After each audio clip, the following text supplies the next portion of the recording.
Setelah sekitar 30 menit, Felix terjatuh ke tanah dengan tubuhnya yang hancur di berbagai tempat. Namun, ia dengan cepat menyembuhkan dirinya kembali ke bentuk puncaknya lagi. Ini sudah ke-20 kalinya dia menyembuhkan dirinya sendiri sejak dia mulai berlatih pertahanan tak tertembus asteris. Itu juga jumlah kali ia mengulang teknik tersebut. Betapapun menyakitkan pengalaman itu, Felix tidak pernah berhenti berusaha mencapai level ke-9. Pada level itu, ia perlu bertahan melawan 100 kemampuan dengan sukses dalam 30 detik. Dia tahu bahwa hal itu bukanlah sesuatu yang mustahil karena siswa tingkat lanjut pun mampu melakukannya. Sementara itu, Silver Hammer telah menunjukkan kemarin bahwa ia mampu menangani bahkan level ke-13. Karena kemampuan yang dilemparkan disesuaikan berdasarkan tahap integrasi garis keturunan, itu berarti Silver Hammer adalah tank humanoid. Felix ingin mencapai setidaknya tingkat ke-9 sehingga ia dapat secara resmi dicatat telah menguasai teknik tersebut. Jika ia berhasil menguasai 3 teknik menengah, ia akan naik ke kursus tingkat lanjut dan mempelajari teknik yang lebih kuat. Sejauh ini, dia hanya diajarkan 2 teknik itu saja dan dia belum menguasai teknik yang paling mudah, yaitu Charging Devil Asteris. Dalam kursus hari ini, dia akan diajarkan teknik ketiga. Cukup, berkumpullah di sekitarku. Tiba-tiba, Silver Hammer berteleportasi dalam area perantara dan menepukkan tangannya 2 kali. Semua mesin berhenti menembak sekaligus dan kemampuan yang telah ditembakkan terhenti di udara lalu pecah menjadi partikel. Akhirnya, mati. 30 menit terpanjang dalam hidupku. Satu persatu, para bloodliner itu jatuh ke tanah sambil mendesah lega. Sayangnya, Silver Hammer tidak memberi mereka kesempatan kedua saat ia memerintahkan mereka dengan tegas, angkat pantat kalian. Aku hanya punya waktu 1 jam untuk mengajari kalian sesuatu yang baru. Mendengar itu, para bloodliner menggerutu pelan namun mereka tetap berdiri dan berkumpul di sekelilingnya. Ayo pergi. Silver Hammer menjentikkan jarinya dan mereka semua berteleportasi sekaligus. Setelah tubuh Felix direkonstruksi, ia membuka matanya dan melihat lintasan panjang dan rumit yang dibangun sepenuhnya dari tiang logam. Tiang-tiang itu terhubung satu sama lain di beberapa tempat, dan beberapa tidak. Hal ini meninggalkan celah lebar di lintasan, yang tidak dapat dijembatani hanya dengan lompatan sederhana. Wah! Itu kalau saja mereka mampu melompat ke lintasan ini saat lintasan itu tergantung 30 meter di udara. Beberapa dari kalian sudah familiar dengan lintasan ini dan peraturan yang berlaku di sana. Silver Hammer menatap Felix dan seorang gadis lain, lalu berkata, namun, karena kita punya 2 pendatang baru, aku akan memberikan klarifikasi singkat. Silver Hammer melanjutkan dan mulai menjelaskan bahwa lintasan ini disebut The Monkey Path dan diciptakan olehnya bertahun-tahun yang lalu untuk melatih kelenturan dan pengendalian ekornya. Silver Hammer berjalan di bawah tiang logam yang berada puluhan meter di atasnya dan berkata, perhatikan baik-baik. Saya akan menunjukkan cara melewati jalan monyet dengan sukses dalam waktu kurang dari 6 detik. Semua orang fokus padanya dengan ekspresi penuh harap di wajah mereka. Mereka tahu bahwa demonstrasi Silver Hammer selalu sangat epik. Bahkan Felix pun memperhatikan dari dekat. Suara mendesing. Tanpa peringatan, Silver Hammer menekuk lututnya dan melemparkan dirinya ke udara, terlihat seperti sedang terbang.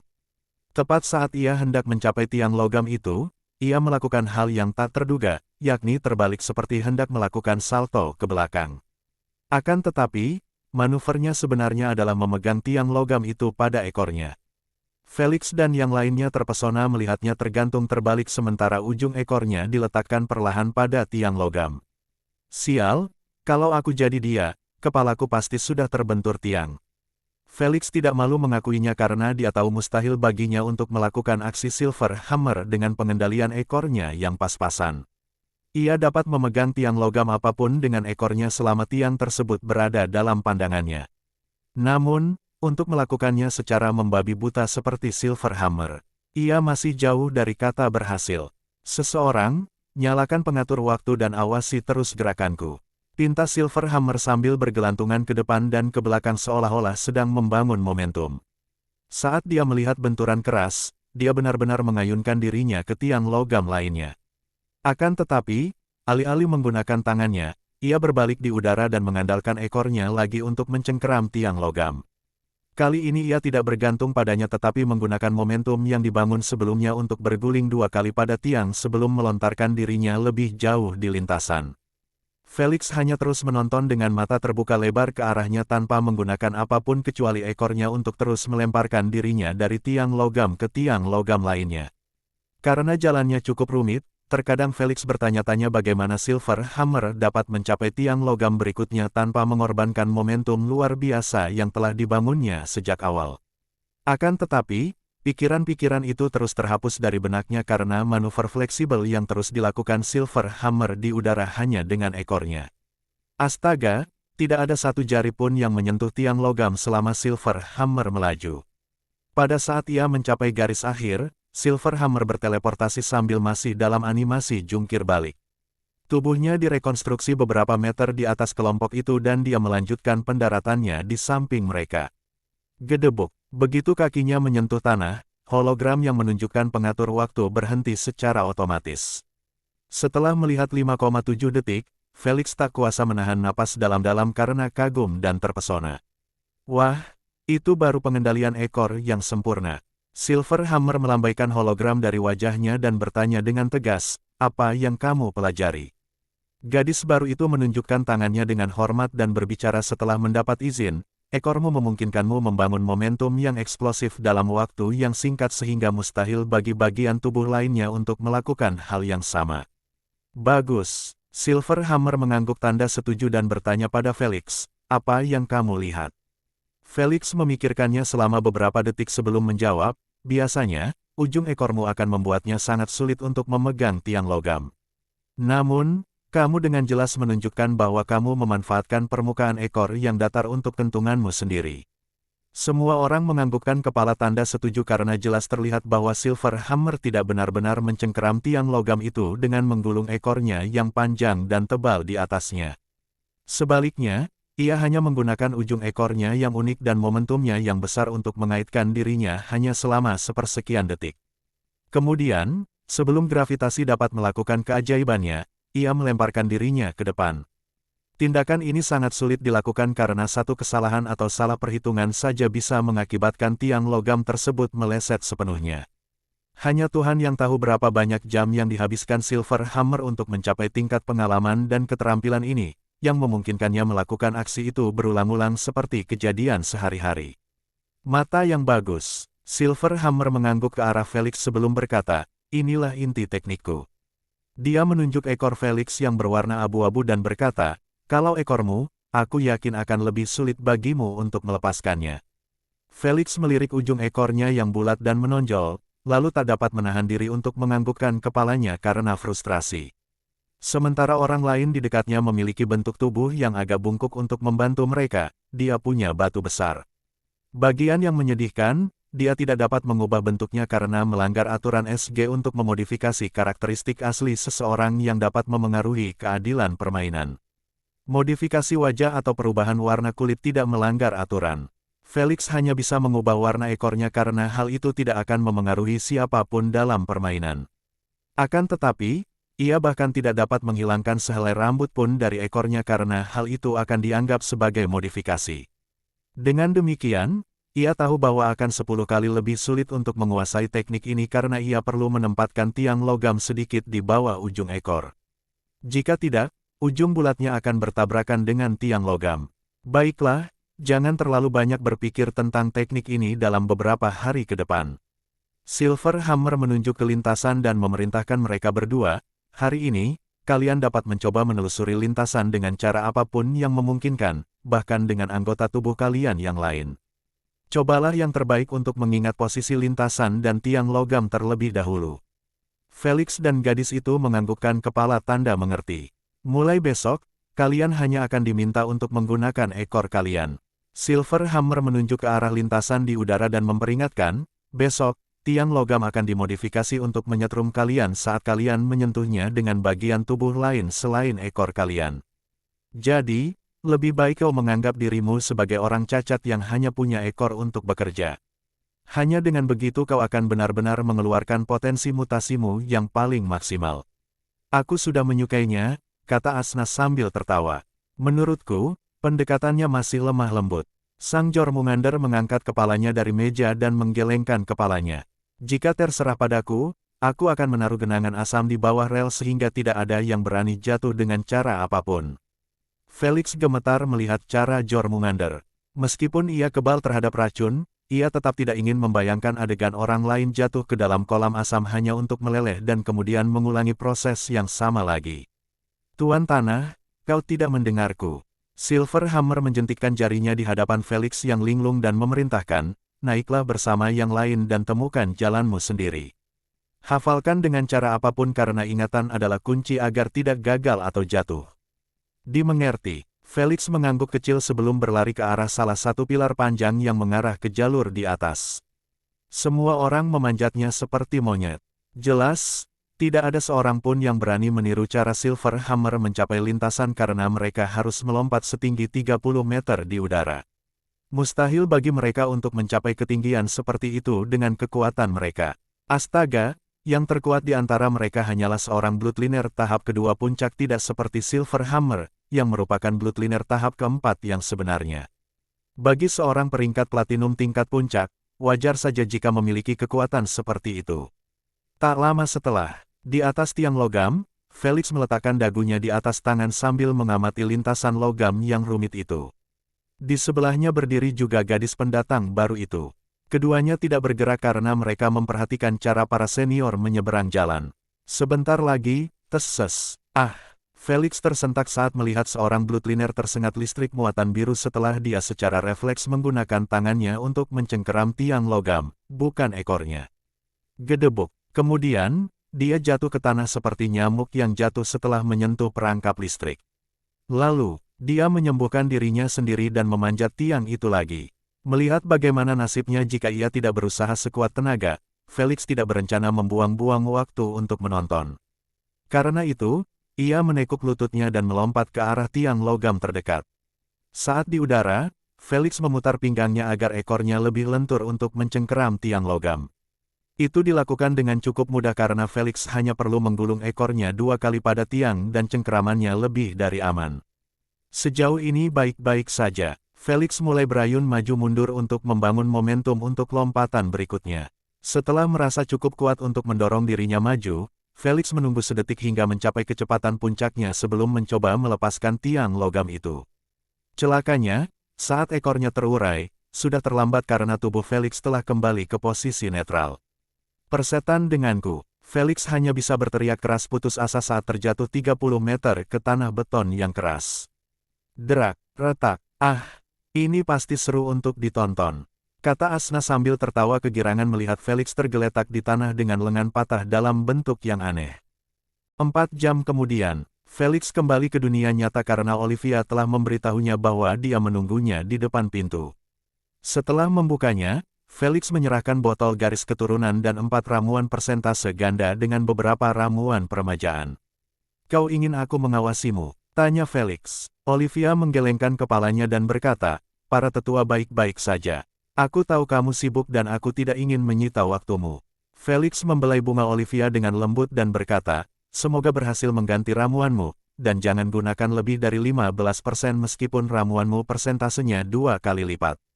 Olivia menganggukkan kepalanya dengan tegas dan pergi. Namun, dia segera berhenti dan mengirim pesan, apa yang harus kukatakan kepada para tetua tentang botol dan ramuan itu. Tenang saja, tidak perlu berbohong. Katakan saja kalau itu dariku, kata Felix sambil menutup pintu. Felix tidak terganggu jika para tetua mengetahui tentang modalnya karena dia sudah memberitahu kakeknya bahwa investasi overnya lebih dari berhasil. Modal yang digunakan, barang-barang yang dijualnya sebagai pedagang kaki lima. Jadi, bukan hal yang aneh jika dia punya banyak uang, tidak seperti mereka. Paling banter, mereka akan berasumsi bahwa investasinya ternyata sia-sia. Para tetua memiliki cukup integritas untuk tidak datang dan memohon padanya untuk mengampuni beberapa orang. Jika sampai pada titik itu, mereka kemungkinan besar hanya akan meminta untuk berpartisipasi dengan koin mereka pada usaha investasi Felix. Sayangnya, beberapa juta koin yang mereka miliki mungkin tidak akan diterima dalam proyek investasi Felix yang bernilai ratusan juta. 3 hari kemudian, di malam hari, Felix mengenakan setelan jas hitam formal sambil mengubah gaya rambutnya di depan cermin. Ia tengah mempersiapkan diri untuk acara perdana episode pilot, yang akan dimulai setengah jam lagi. Dia sudah diberi semua rincian tentang hal itu dan siapa yang akan masuk dalam daftar undangan oleh Tuan Igris. Tak lama kemudian, Felix memilih gaya rambut low fade dan pergi ke garasi. Setelah berkendara ke perusahaan teleportasi, dia memilih sebuah lingkaran dan memikirkan tujuannya. Setelah Felix membuka matanya, ia keluar dari lingkaran dan berjalan menuju pintu masuk yang ramai. Segera setelah keluar, matanya disambut oleh lampu neon kota yang gelap. Di setiap gedung ada papan iklan yang terang benderang, mengiklankan film, game VR, serial, anime, .dll. Jelas, kota ini bukanlah ibu kota Mariana.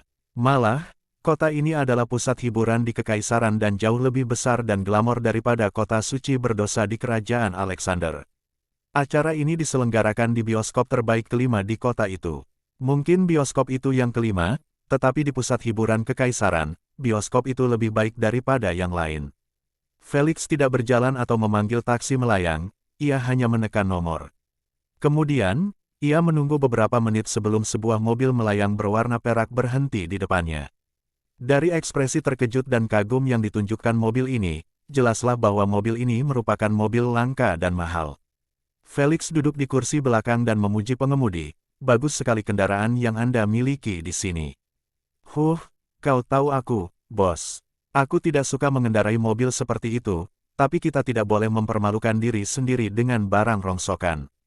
Tuan Igris tersenyum pahit sambil menekan tombol autopilot di dashboard. Ia lalu menekan tombol lain dan kursinya berputar, membuatnya menghadap Felix. Mobil itu sudah berjalan sendiri dan tidak perlu khawatir dengan risiko tabrakan. Benar, Citra adalah segalanya bagi orang-orang itu.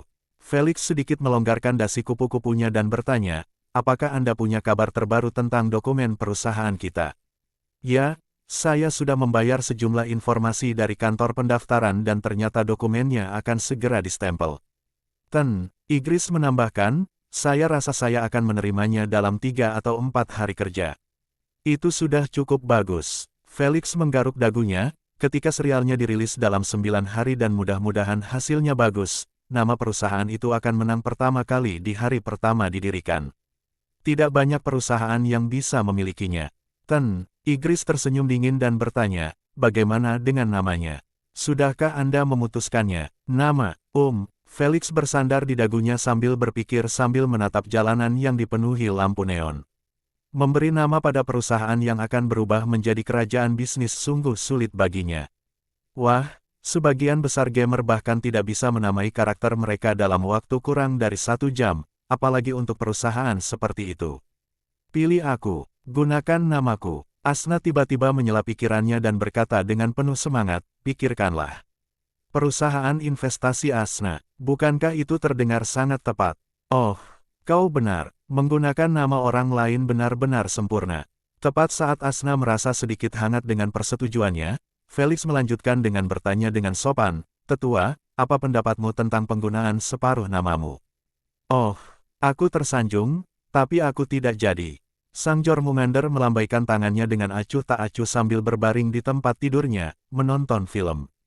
Begitu ya, Felix mengernyitkan alisnya beberapa detik sebelum matanya berbinar. Bagaimana dengan Primo Investment Company? Usulnya, Tuan Igris mengucapkan nama itu 2 kali dengan suara keras dan merasa bahwa itu bukan pilihan yang buruk. Kedengarannya bagus menurutku. Apakah ada alasan atau makna tersembunyi di balik Primo? Itu artinya unik dan luar biasa, kata Felix sambil tersenyum.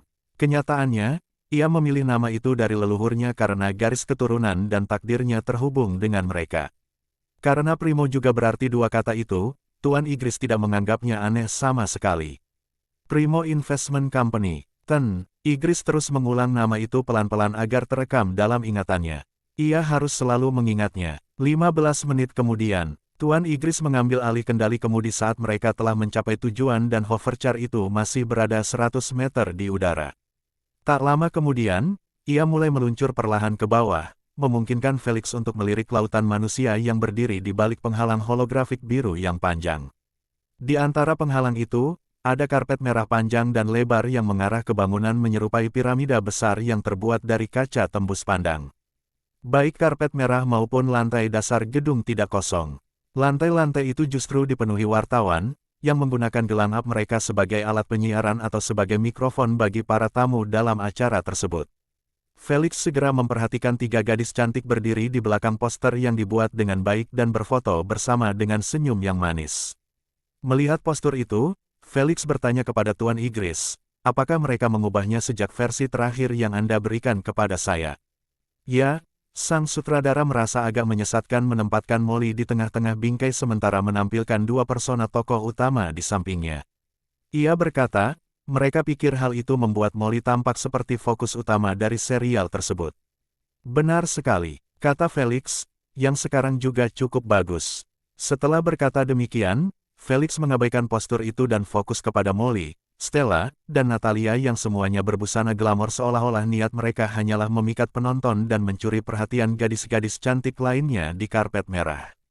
Jujur saja, itu sebenarnya mendekati kebenaran karena para aktor-aktris di karpet merah mungkin diundang untuk memeriahkan acara dan memproyeksikan serial mereka ke jutaan penggemar mereka. Mereka juga memanfaatkannya untuk memasarkan citra mereka sendiri. Dengan demikian, karpet merah lebih merupakan perang diam-diam yang berlangsung di antara mereka tentang siapa yang akan menerima perhatian terbesar. Wah, beberapa gaun mereka sangat terbuka atau tidak pantas secara budaya. Alam semesta itu luas dan dipenuhi dengan berbagai budaya dan ras. Dan bagi para aktor-aktris, itu sama saja dengan memiliki lemari pakaian yang tak terbatas untuk memilih pakaian mereka. Namun, hal itu tidak berlaku untuk semua orang karena beberapa orang keluar dengan pakaian biasa seperti Felix Danton. Igris. Namun, fokus para wartawan jarang tertuju pada mereka. Tak lama kemudian, Felix bersandar di kursinya saat hovercar itu akhirnya sampai di tanah. Namun, dia tetap tidak keluar karena mobilnya saat itu menjadi yang terakhir dalam antrian kecil yang terdiri dari kendaraan-kendaraan mewah. Perlahan-lahan, mobil-mobil itu terus berhenti satu persatu di depan karpet merah. Setelah para tamu dibaringkan di atasnya, mobil-mobil itu pun segera melaju. Proses ini terus berlanjut hingga mobil Felix berhenti di depan karpet merah. Melihat kedatangan seseorang, para reporter dan penggemar mengarahkan gelang mereka ke arahnya dan menunggu dengan penuh harap. Celakanya, saat Felix melangkahkan kaki di karpet, semua orang kehilangan minat karena mereka tidak tahu identitasnya. Dengan cepat, mereka mengalihkan fokus gelang mereka ke Tuan Igris, yang berdiri di sebelah Felix. Melihat wajahnya, beberapa wartawan mengenalinya dan segera pergi untuk mewawancarainya. Lagi pula, Tuan Igris terlibat dalam serial ini bukan hanya sebagai investor, tetapi juga sebagai anggota aktif dalam pemasaran dan semacamnya. Karena itu, ia cukup dikenal di kalangan wartawan. Melihat Tuan Igris ditahan, Felix meninggalkannya dan berjalan ke arah Molly dan gadis-gadis itu. Sepanjang perjalanannya, hanya beberapa wartawan yang mau bertanya satu sama lain tentang identitasnya. Karena hasilnya negatif, tidak ada yang mendatangi Felix untuk diwawancarai. Ya, itu wajar saja karena mereka tidak bisa mewawancarainya tanpa mengetahui namanya. Felix tampaknya tidak terganggu dengan kurangnya perhatian tersebut meskipun tujuan utama dia datang ke sini adalah untuk membangun reputasinya sendiri dan untuk perusahaannya. Dia terus berjalan melewati para tamu hingga ia terlihat oleh gadis-gadis yang sedang diwawancarai secara terpisah. Mereka langsung mengenalinya karena Felix menggunakan penampilan Jormungandr dan dia tidak berencana mengubahnya untuk persona OVR Felix miliknya. Bisakah Anda permisi? Nona Molly tersenyum ramah kepada para wartawan dan berkata, seorang teman baik kami baru saja tiba. Seorang teman baik, bingung dan agak penasaran, para wartawan memandang Molly dan gadis-gadis yang bertemu Felix di tengah jalan untuk memberinya pelukan cepat sebelum berpisah. Siapa dia, Ratu? Mereka semua meminta Ratu untuk segera mencarinya setelah melihat gadis-gadis itu berbicara ramah dengan Felix. Dalam sepersekian detik, informasi publik Felix sudah ada di depan mereka pada layar tak terlihat. Setelah membaca bahwa dia adalah investor pendatang baru, yang sebenarnya adalah salah satu pemegang saham utama serial tersebut, mereka tidak dapat menahan diri untuk tidak mengangkat alis karena terkejut. Terutama ketika mereka melihat bahwa dia memiliki 20% saham di serial tersebut. Setelah menyelidiki lebih dalam, mereka menemukan bahwa ia juga memiliki 39% saham dalam film Human Melodies. Meskipun film ini hanya ditayangkan di Kerajaan Alexander, mereka masih memiliki gambaran tentangnya karena film ini menjadi perbincangan hangat saat dirilis. Agar satu-satunya proyek investasi Felix menjadi sukses atau memperlihatkan potensi kesuksesan, para wartawan tahu bahwa ia sangat beruntung atau memang orangnya serius. Sekarang setelah mereka memiliki beberapa informasi penting tentangnya dan melihat hubungan dekatnya dengan Molly, mereka segera mengepung dan mulai menyerangnya dengan pertanyaan. Beberapa di antaranya adalah tentang usaha bisnis yang akan dijalaninya, apakah ia berafiliasi dengan sebuah perusahaan investasi, atau sekadar seorang investor tunggal yang mencoba-coba di sana-sini. Tetapi tetap saja, sebagian besar pertanyaannya adalah tentang hubungan dekatnya dengan Molly dan apakah ada sesuatu yang terjadi di antara mereka. Sayangnya bagi para reporter, baik Felix maupun Molly tidak terlalu mencari perhatian hingga bertindak diam-diam tentang hubungan mereka dan menciptakan drama yang tidak berdasar. Dia adalah dermawanku. Molly meletakkan tangannya di atas bahu Felix dan berkata dengan ekspresi bersyukur, jika bukan karena dia, aku tidak akan bisa berakting dalam mahakarya ini. Mendengar hal itu, para wartawan menjadi semakin penasaran dan mulai mempertanyakan jawabannya dengan menanyakan rincian lebih lanjut. Mengetahui bahwa para wartawan itu tidak mungkin menyerah kecuali mereka mendapatkan sesuatu yang nyata, Felix menyela dengan berkata dengan tenang, kita pernah bertemu di sebuah lelang dan karena aku penggemar berat karyanya, aku memanfaatkan kesempatan itu untuk menawarinya peran dalam serial ini. Klik-klik, lihatlah jamnya, episode akan segera dimulai. Stella langsung berkata setelah melihat para reporter malah semakin banyak yang datang dan bukannya pergi. Mereka semua mengambil gambar dengan gelang mereka atau sekadar mengedipkan mata, membuat orang tidak tahan untuk berada di dekat mereka. Felix juga tidak berencana untuk tinggal karena pertanyaan mereka tidak ada hubungannya dengan investasinya tetapi hanya kehidupan pribadinya. Jika Anda bisa memaafkan kami. Stella melambaikan jarinya ke arah mereka dan melingkarkan pergelangan tangannya di siku Felix dengan intim. Kemudian, keduanya berjalan bergandengan tangan di karpet merah. Molly dan Natalia segera mengikuti mereka. Kali ini mereka sama sekali mengabaikan semua orang dan masuk ke dalam bangunan yang menyerupai piramida itu. Di dalam, wartawan tidak diizinkan masuk sehingga para tamu bisa mengobrol secara pribadi sebelum episode dimulai. Setiap tamu yang tertarik untuk diwawancarai selalu dapat kembali. Setelah melangkah masuk, Molly membawa Felix dan gadis-gadis itu ke tim seri tersebut, ingin memperkenalkan Felix kepada mereka. Sayangnya, ia segera merasa malu karena Felix mulai memburu para produser, asisten manajer, dan sutradara. Bahkan, sutradara casting pun tak luput dari tawaran Felix. Mereka semua mempertimbangkan tawarannya dengan saksama setelah mengetahui bahwa dia kaya dan berencana mengakuisisi studio film untuk mengerjakan proyeknya sendiri. Karena ia sudah dekat dengan Stella dan Molly, mereka menduga bahwa ia sudah mengantongi mereka dalam film dan serial mendatang.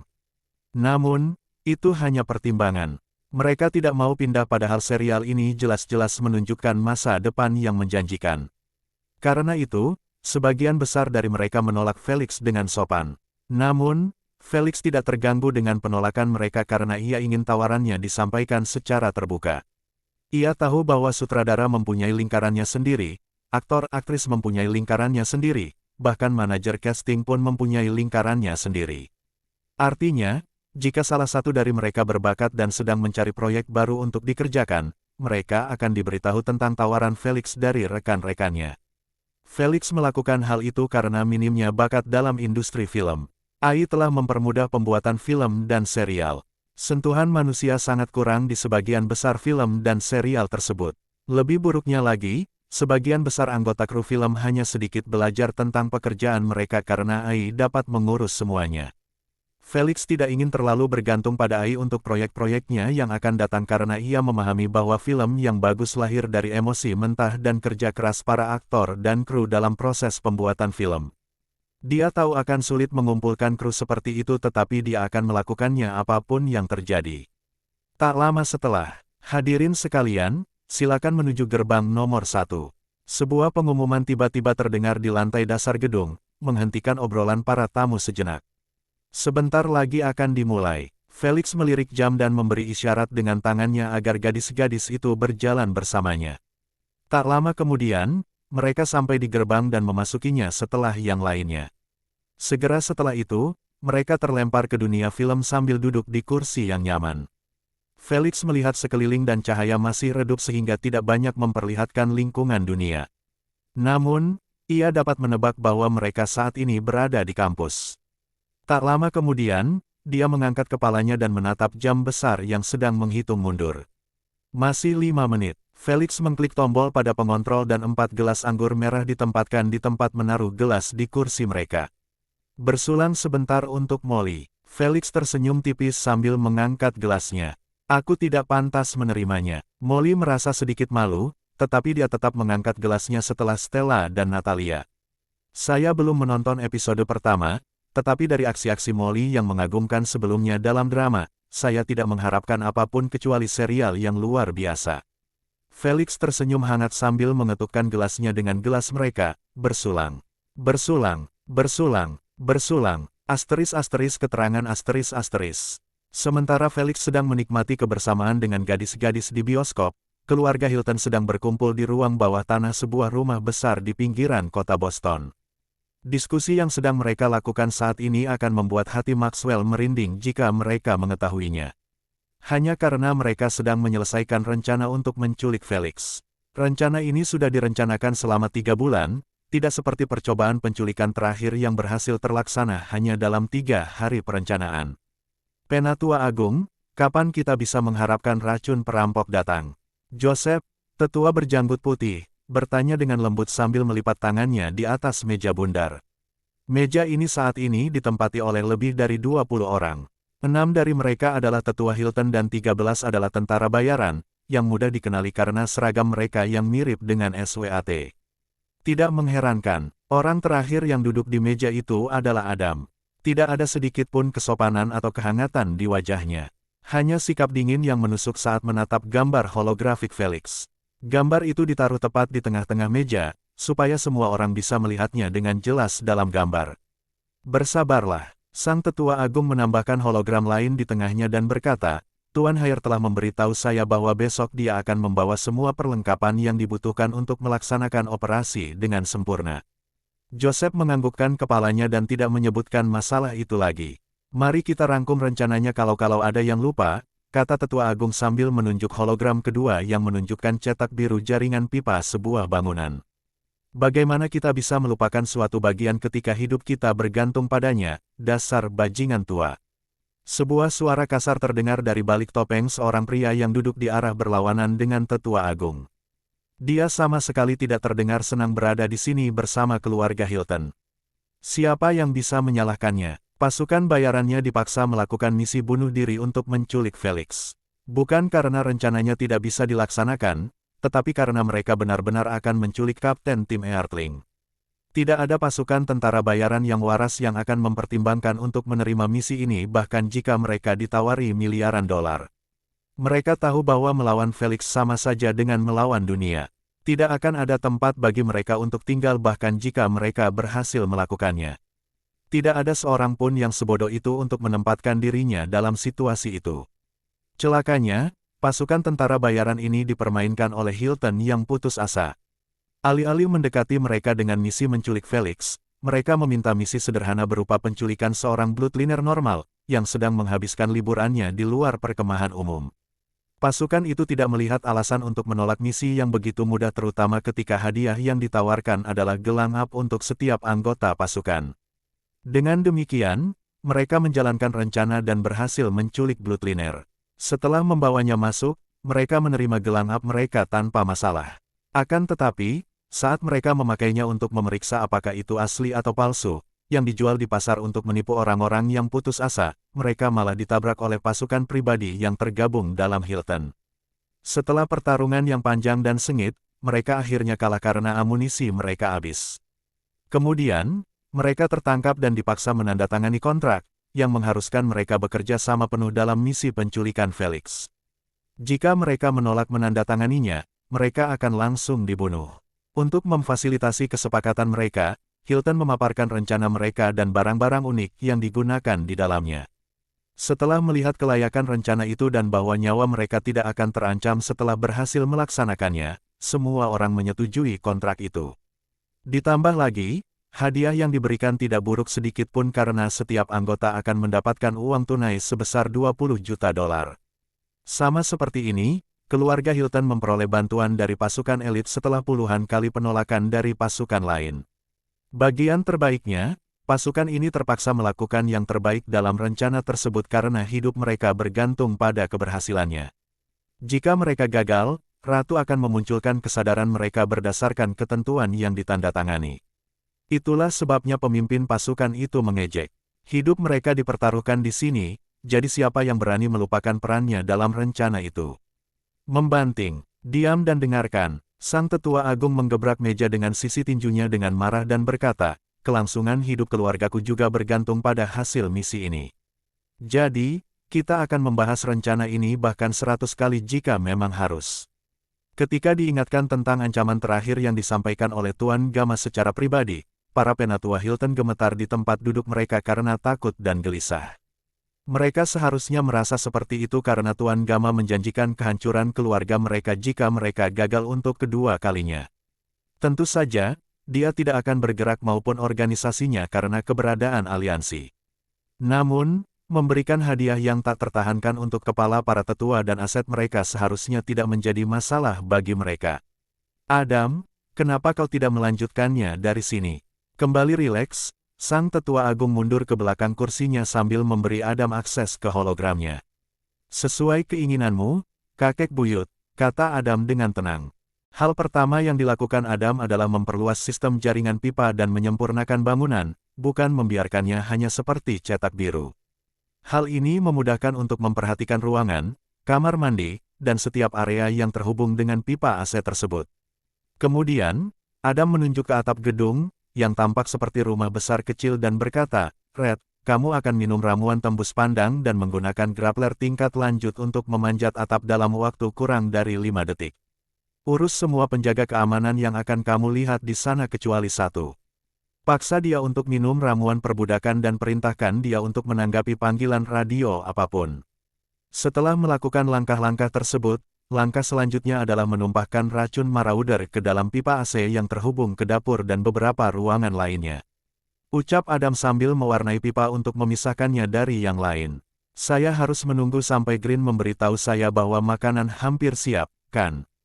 Tanya Red. Adam menganggukkan kepalanya dan menjelaskan, ya, kita perlu mengatur waktu dengan baik, jadi ketika racun perampok mendarat di makanan, hidangan seharusnya sudah dibuat dan siap disajikan untuk para tamu. Hanya dengan begitu tidak ada koki atau pelayan yang berani mencicipi makanan beracun itu dan mengekspos kita. Aku masih tidak percaya pada si perampok ini. Racun, ucap Joseph sambil mengernyitkan alisnya dengan nada skeptis.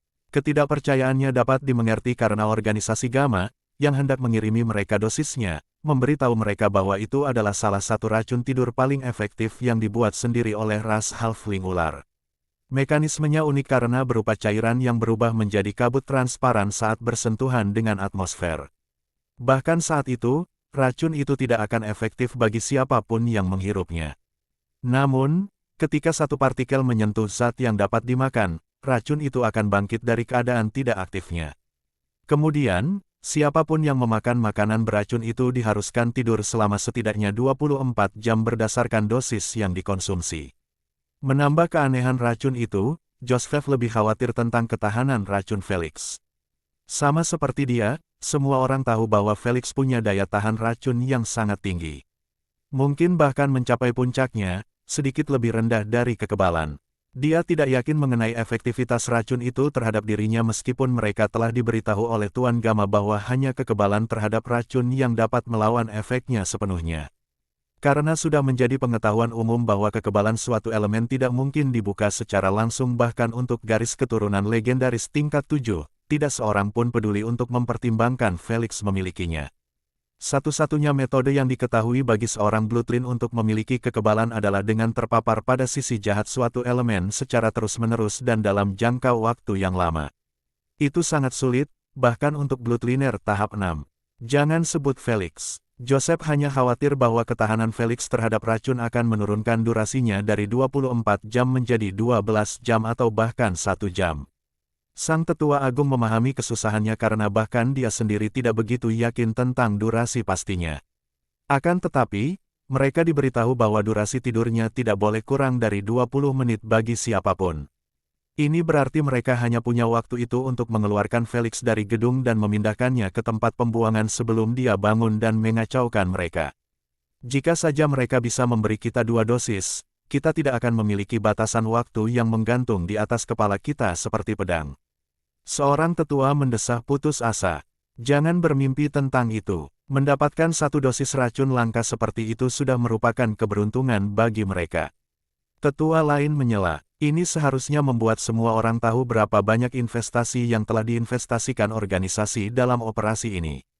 Sang tetua agung menyipitkan matanya dengan berbahaya ke arah pasukan tentara bayaran dan berkata, "Jadi jangan mengacaukannya." Tak terganggu oleh tatapan tajam mereka, sang tetua agung memberi isyarat kepada Adam untuk melanjutkan penjelasannya tentang rencananya. Kali ini Adam menunjuk jarinya ke arah aula rumah besar itu dan berkata, "Disinilah perjamuan akan diadakan dan semua orang akan berkumpul, termasuk kita." Dia menjentikkan jarinya, dan orang-orang kecil holografik pun tercipta. Mereka tidak diam karena mereka terus berbincang sambil duduk di banyak meja bundar. Tak lama kemudian, makanan pun disajikan dan diletakkan di setiap meja pada waktu yang bersamaan. Ini bagian yang sulit. Adam menempelkan jarinya di hidung dan berkata, "Tidak mungkin semua orang makan secara bersamaan.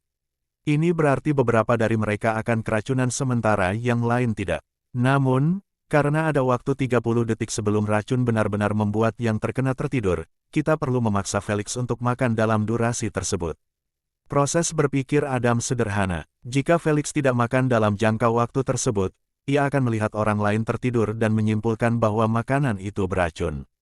Saat itu, mereka bisa melupakan tentang menyentuhnya karena dia adalah bloodline terkuat di planet ini. Ini berlaku untuk Olivia dan yang lainnya, yang 100% akan membuat rencana itu mustahil untuk dilanjutkan jika mereka tetap terjaga sementara Felix tertidur. Lagi pula, mereka akan mengenakan nanosuit dan tidak akan mudah untuk melepaskannya. Dalam pikiran Adam, rekan satu timnya dan George perlu diracuni agar rencananya berhasil. Bagaimana dengan penjaga lainnya? Mereka dapat dengan mudah menghadapi mereka bahkan jika mereka adalah bloodliner. Pada akhirnya, mereka akan berada pada tingkat kemurnian yang lebih tinggi. Sejauh ini, kami punya 10 saran untuk memaksa Felix memakan atau meminum makanan beracun. Adam membuat daftar saran tersebut dan membaca yang pertama, menyarankan Felix untuk bersulang sebagai kapten tim Earthling. Ini akan memaksa semua orang untuk meminum anggur beracun atau minuman lain secara bersamaan. Saran ini diajukan pertama karena hanya ada beberapa variabel yang dapat memengaruhinya. Seperti botol anggur belum dibuka di dapur, jadi racun tidak akan mengontaminasi mulut mereka. Jika itu yang terjadi, anggur yang dituangkan tidak akan beracun, yang membuat anggapan tersebut menjadi sia-sia. Variabel lainnya adalah Felix menolak bersulang. Namun di mata mereka, hal itu sangat tidak mungkin karena jamuan makan itu akan dipenuhi oleh orang-orang penting yang memiliki otoritas. Tidak ada seorang pun yang cukup bodoh untuk tidak menghormati mereka dengan menolak bersulang kecil. Jika ini adalah sebuah kemungkinan besar, Felix tetap menolak lamaran itu. Saran kedua dalam daftar adalah meminta Robert bersulang untuknya. Mereka tahu bahwa Felix sangat menghormati kakeknya, yang berarti dia tidak akan menolak untuk menyesap minumannya setelah bersulang. Ini hanya 2 dari 10 saran. Segala sesuatunya telah dipertimbangkan dengan cermat untuk membuat rencana tersebut memiliki tingkat keberhasilan 100%. Adam segera menjelaskan sisa rencananya. Setiap kali mencapai target, ia memikirkan rencana A jika berhasil dan merencanakan B jika gagal. Saat dia selesai, 2 jam telah berlalu, dan anggota regu tentara bayaran diingatkan tentang setiap detail kecil. Andai saja Adam berhasil berteman dengannya, dia bisa saja mengajak Felix keluar bersama tim untuk jalan-jalan atau berlibur. Joseph bergumam sambil mengusap pelipisnya karena lelah dengan rencana yang rumit seperti itu. Semua tetua mendesah putus asa saat mendengarnya menyebutkan hal itu. Rencana awalnya jauh lebih sederhana karena sebagian besar bergantung pada Adam yang menjalin persahabatan dengan Felix dan yang lainnya. Dia agak berhasil mendapatkan simpati orang lain karena sifatnya yang sopan, hangat, dan sabar. Sayang, selama ia bersama Felix, ia tak pernah mendapat sepatah kata pun darinya. Tidak ada. Adam baru menyerah pada rencana ini setelah mereka sampai di Amerika, dan Felix masih belum berbicara sepatah kata pun kepadanya. Pada saat itu, dia tidak ragu untuk memberitahu para tetua agar memilih salah satu rencana sekunder mereka. Setelah melihat bahwa Felix tidak berencana meninggalkan gedung keluarganya, mereka akhirnya menjalankan rencana rumit ini untuk memaksanya keluar. Ketika menyangkut keselamatan keluarga mereka dan menyelamatkan dinasti mereka dari kehancuran, keluarga Hilton telah berusaha sekuat tenaga dalam 3 bulan terakhir. Mereka bahkan meminta kepada organisasi beberapa senjata luar angkasa canggih untuk memfasilitasi operasi tersebut. Tentu saja, tidak semuanya diberikan, melainkan dipinjamkan kepada Hilton. Dan diharapkan untuk dikembalikan atau dibayar. Keluarga Hilton tidak terlalu khawatir untuk tidak membayar mereka karena jika rencananya berhasil, mereka akan diberi hadiah 20 juta SC. Jika gagal, ya, mereka tidak akan lagi khawatir tentang pinjaman, tetapi tentang hidup mereka. Baiklah, mari kita lakukan latihan lagi di UVR. Setelah Adam selesai memperagakannya, Sang Tetua Agung tidak meminta maaf tetapi menunjuk ke gelangnya. Maksudnya jelas, semua orang akan diundang ke ruangan UVR-nya untuk melanjutkan praktik mereka. Ruangan itu mungkin sudah diperluas untuk meniru rumah gubernur dan lingkungan di sekitarnya. Semua orang menganggukkan kepala tanda setuju dan memejamkan mata. Bahkan Adam beserta para tetua pun memasuki ruangan Tetua Agung karena mereka juga punya peran sendiri dalam rencana itu agar tidak dicurigai. Jika bukan karena ini, keluarga Hilton akan menggunakan pasukan pribadi mereka alih-alih memaksakan pasukan acak yang tidak terkait dengan mereka. Tujuan akhir rencana itu bukanlah hanya menculik Felix tetapi menikmati hasil operasi tanpa diketahui Dewan. Mereka tahu bahwa kekacauan besar akan terjadi setelah operasi dan mereka tidak ingin terlibat. 2 hari kemudian, di malam hari, Felix sedang bersiap-siap untuk pesta perpisahan di kamar tidurnya. Dengan bersiap-siap, itu berarti memeriksa ramuan dan bahan-bahannya, yang dibelinya pada pesta belanja terakhirnya hanya untuk saat-saat seperti ini. Ramuan dan barang-barang itu tidak hanya untuk pertempuran, tetapi juga memiliki efek unik lainnya. Setelah memeriksa ulang semuanya, ia menutup antarmuka kartu spasial dan menekan kartu tersebut selama 10 detik. Kemudian, kartu tersebut dilepaskan dari gelang. Felix mengeluarkannya dan meminta dengan tenang, "Ratu, tolong cadangkan semua dataku di layanan cloud Anda dan terus perbarui. Itu akan menghabiskan biaya 100.000 SC per bulan." Sang Ratu bertanya untuk konfirmasi, "Apakah Anda yakin?" "Ya, melelahkan." Segera setelah dia berkata demikian, Sang Ratu memberitahunya, "Data Anda telah berhasil ditransfer. Jika gelang Anda rusak, pakailah yang lain dan mintalah data Anda dikembalikan." "Terima kasih." Felix menganggukkan kepalanya sebagai tanda menghargai sambil meletakkan kartu spasial itu ke dalam gelang up hitam pekat lainnya yang tergeletak di tempat tidur. Ini adalah gelang up generasi ke-11. Hanya 2 generasi lebih rendah dari gelang terbaik yang tersedia di pasaran. Felix selalu ingin segera membeli gelang generasi ke-13 yang harganya lebih dari 30 juta SC per buah. Namun, stoknya selalu habis begitu sampai di rak. Sekarang ketika bahaya di dunia nyata semakin mendekat setiap hari, dia berhenti memedulikan generasi terbaru dan membeli apa yang tersedia di saham. Namun, dia tetap tidak melepaskan gelang perak di pergelangan tangannya. Sebaliknya, dia menjentikkan jarinya dan mengubah pijamannya menjadi setelan formal. Ia lalu meletakkan gelang hitam itu di dalam jasnya dan meminta Ratu untuk membuat saku tersembunyi. Nanobots menanggapi perintah Ratu dan membungkus gelang hitam itu, menjadikannya bagian dari kostum. Dia menganggukkan kepalanya tanda puas setelah menyentuh tempat tersembunyinya dan tidak merasakan apapun. Jika itu adalah pakaian biasa, hal ini tidak mungkin dilakukan tetapi Nanosuit dapat dengan mudah melakukannya. Dia benar-benar senang karena dia mendapatkan Nanosuit dengan mudah dan tanpa membayar sepeser pun. Mungkin ini generasi yang ketinggalan zaman, tetapi cukup baik bahwa Felix tidak pernah melepasnya kecuali dia sedang mandi. Bagaimana dengan yang lainnya? Nanosuit bisa berubah menjadi pakaian apapun yang diinginkannya dengan tingkat kemiripan 100%. Jadi, tidak ada rasa tidak nyaman sama sekali. Dia mungkin merasa nyaman mengenakan Nanosuit, tetapi dia tentu tidak peduli dengan jamuan makan yang akan datang. Perjamuan demi acara demi perjamuan. Sungguh merepotkan. Felix kesal dan mulai merapikan rambutnya sambil bergumam pelan. Kalau saja dia tidak punya keyakinan kuat bahwa keluarga Hilton mengatur perjamuan ini untuk menjatuhkannya, sejujurnya dia akan berpura-pura sakit atau semacamnya. Pesta yang diadakan setelah pilot episode event telah menguras semua energi interaksi sosialnya. Terutama ketika episode pertama telah menerima respons yang benar-benar positif dari para tamu. Mereka semua dapat melihat potensinya dan pendapatan besar yang akan didapatnya ketika musim pertama tayang di platform Network Max. Sebagai salah satu pemegang saham utama, Felix harus menghibur sebagian besar tamu. Syukurlah ia tidak pulang dengan tangan kosong karena ia telah mengantongi identitas sejumlah investor film raksasa yang terkenal dan sangat kaya. Jika ia tetap menjaga hubungan baik dengan mereka, studio film Felix yang akan datang akan memiliki perjalanan yang cukup lancar sepanjang keseluruhan proses. Dari syuting, produksi hingga perilisan. Bagaimana dengan perekrutan dan pengelolaan perusahaan? Felix menyerahkan semuanya kepada Ten Igris. Felix hanya meminta untuk dihubungi ketika perusahaan sudah beroperasi penuh dengan staf-stafnya dan gedung sudah berdiri sepenuhnya di UVR. Jelaslah, Felix mengeluarkan anggaran besar untuk mengurusi hal-hal itu. Dia diperkirakan akan mengunjungi gedung perusahaannya dalam 1 atau 2 minggu ke depan berdasarkan sulitnya mendapatkan tanah yang bagus di kota Androxa. Saat ini, Felix mengosongkan pikirannya dari urusan bisnis dan berfokus penuh pada perjamuan yang akan datang.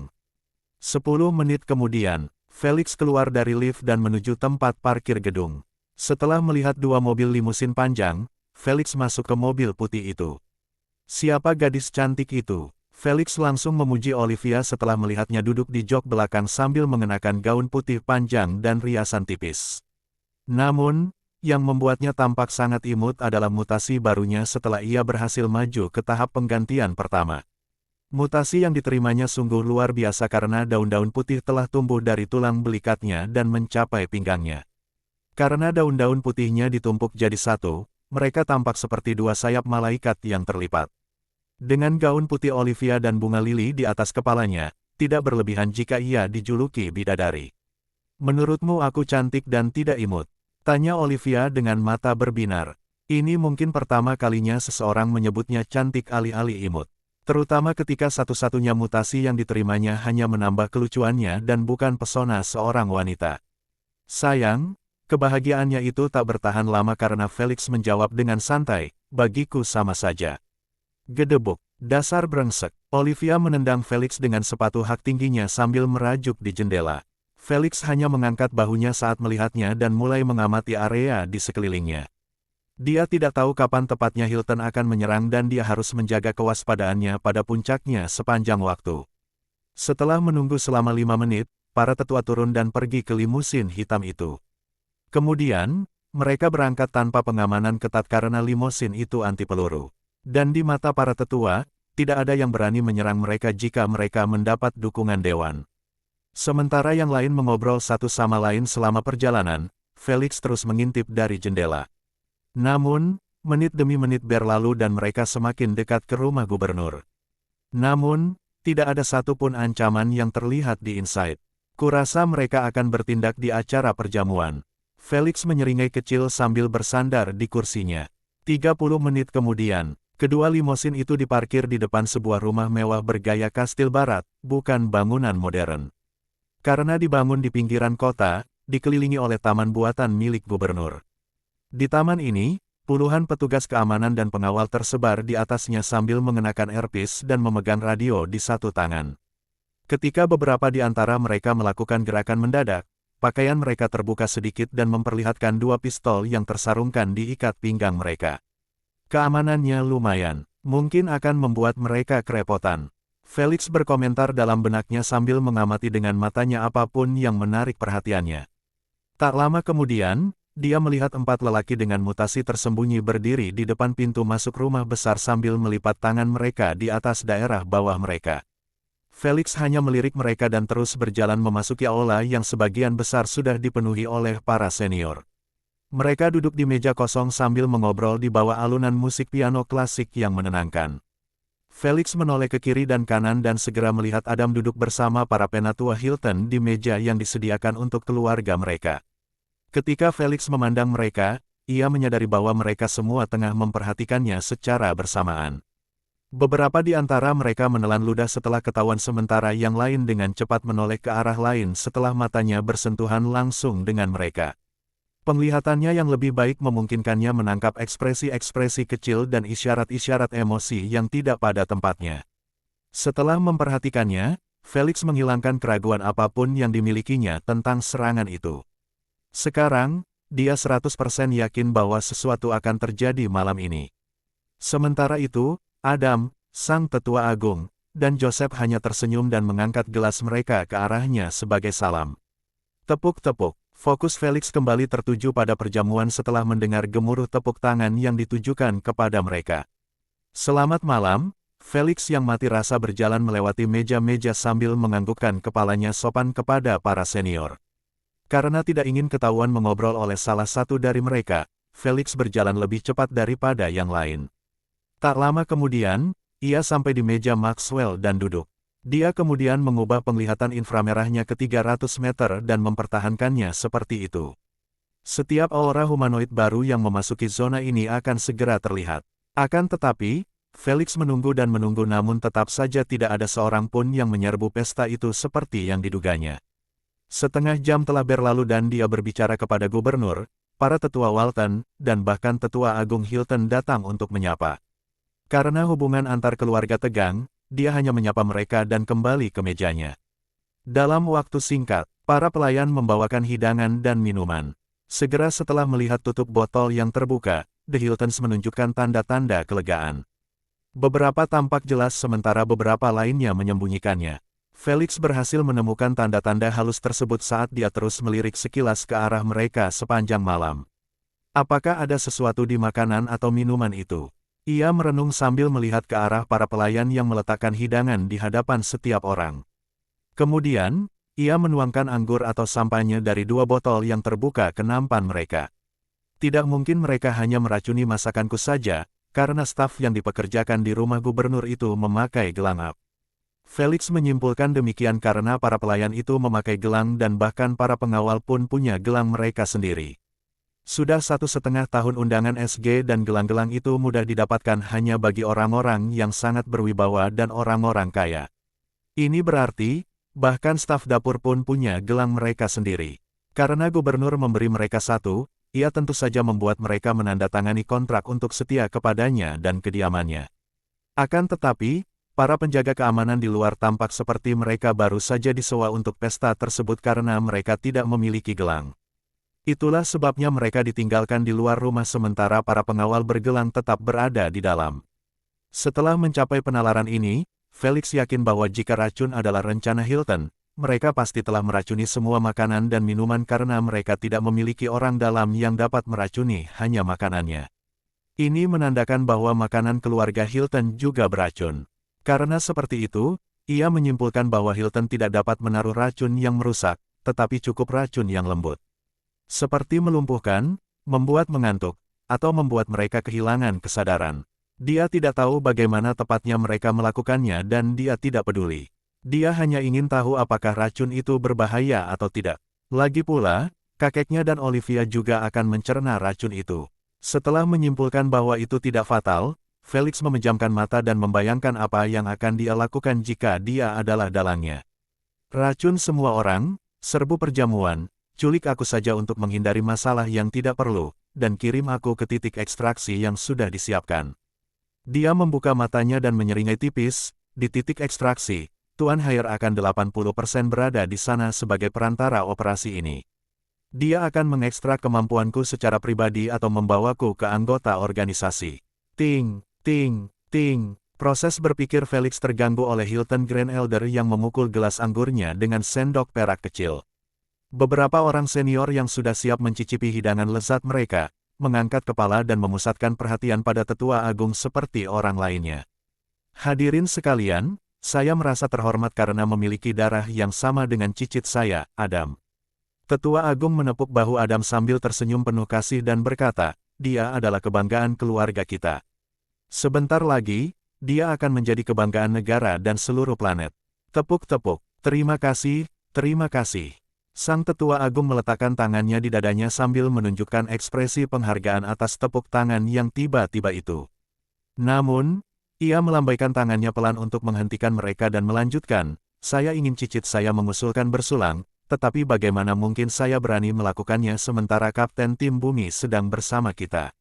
Ia tersenyum hangat sambil menunjuk Felix dengan gelas anggurnya, itulah sebabnya saya mengusulkan kepada Kapten, pahlawan nasional kita, kebanggaan terbesar negara ini, untuk bersulang dan mudah-mudahan menyampaikan pidato untuk mengakhiri momen ini dalam sejarah.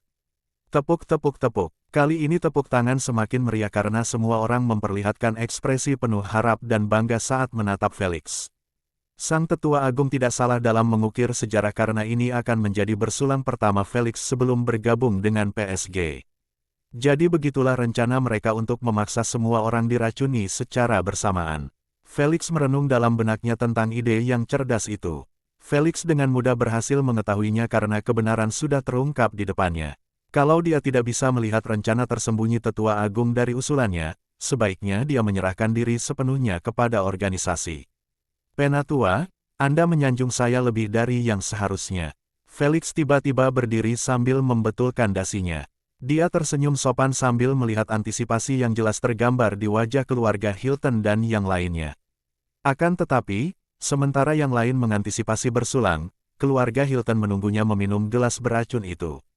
Felix tidak menggoda mereka atau melakukan hal-hal semacam itu saat dia mengangkat gelasnya perlahan dan berkata, "Saya belum menyiapkan pidato untuk saat ini, tetapi akan sangat tidak sopan jika saya hanya bersulang tanpa isi." Dia tersenyum hangat sambil menatap tajam ke mata Adam, sang Tetua Agung, dan seluruh keluarga Hilton. "Jadi, aku berjanji di sini dan sekarang bahwa aku akan selalu berada di pihak planet bumi dalam suka dan duka." Sebelum keluarga Hilton merasa ada yang salah dengan kata-katanya, Felix menambahkan, "Tidak peduli berapa banyak tawaran yang kuterima dari planet lain, aku akan tetap menjadi penduduk bumi dan bersaing dengan orang luar sebagai penduduk bumi." Bersulang, saat Felix mengakhiri pidato singkatnya, ia menghabiskan 2 teguk besar dari gelasnya di bawah tatapan gembira dan gembira keluarga Hilton. Sialan, rasanya luar biasa enak sekali. Mata Felix berbinar-binar kegirangan saat ia terus menghabiskan setiap tetes minuman dari gelas. Bersulang, melihatnya melakukan hal itu, yang lain menyentuh gelas mereka dan meneguk banyak-banyak seperti Felix atau sekadar menyesap kecil yang elegan. Satu-satunya hal yang penting adalah semua orang mabuk karena isi botol beracun itu. Hitam, siap, pastikan untuk tetap menjalankan rencana. Tetua Agung mengirimkan pesan sambil bersulang dengan gembira bersama para tetua lainnya. Setiap anggota juga mengetukkan gelas mereka dan meneguk sedikit anggur. Mereka tidak pernah punya niat untuk menonton operasi tersebut karena mereka juga diharuskan diracuni seperti orang lain agar terhindar dari skorsing sepenuhnya. Ini berarti mereka semua akan keluar selama 24 jam tanpa satu pun petunjuk apakah itu berhasil atau tidak. Tak lama kemudian semua orang dalam pesta itu meletakkan gelas masing-masing di atas meja dan mulai mengobrol atau menyantap hidangan mereka. Astaga, racun apa yang mereka gunakan?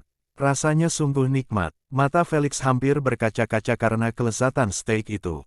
Saya benar-benar kehilangan makna hidup jika saya tidak membumbui makanan saya dengan racun seperti ini.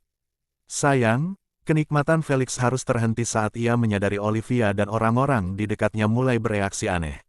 Mereka semua mulai menggelengkan kepala sambil berusaha agar mata mereka tetap terbuka lebar. Sayangnya, seberapa keras pun mereka berusaha, kelelahan melanda mereka seolah-olah mereka tidak tidur selama berhari-hari. "Mengapa aku begitu mengantuk?" memetik. Tak lama kemudian, Robert menjadi orang pertama yang menyerah karena wajahnya jatuh tepat ke daging panggang. Satu persatu, Noah dan yang lainnya mengikutinya. Felix menghela napas lega setelah melihat mereka tertidur. Ia segera melihat sekeliling dan mendapati semua orang membenturkan kepala ke meja dan tetap seperti itu tanpa bergerak.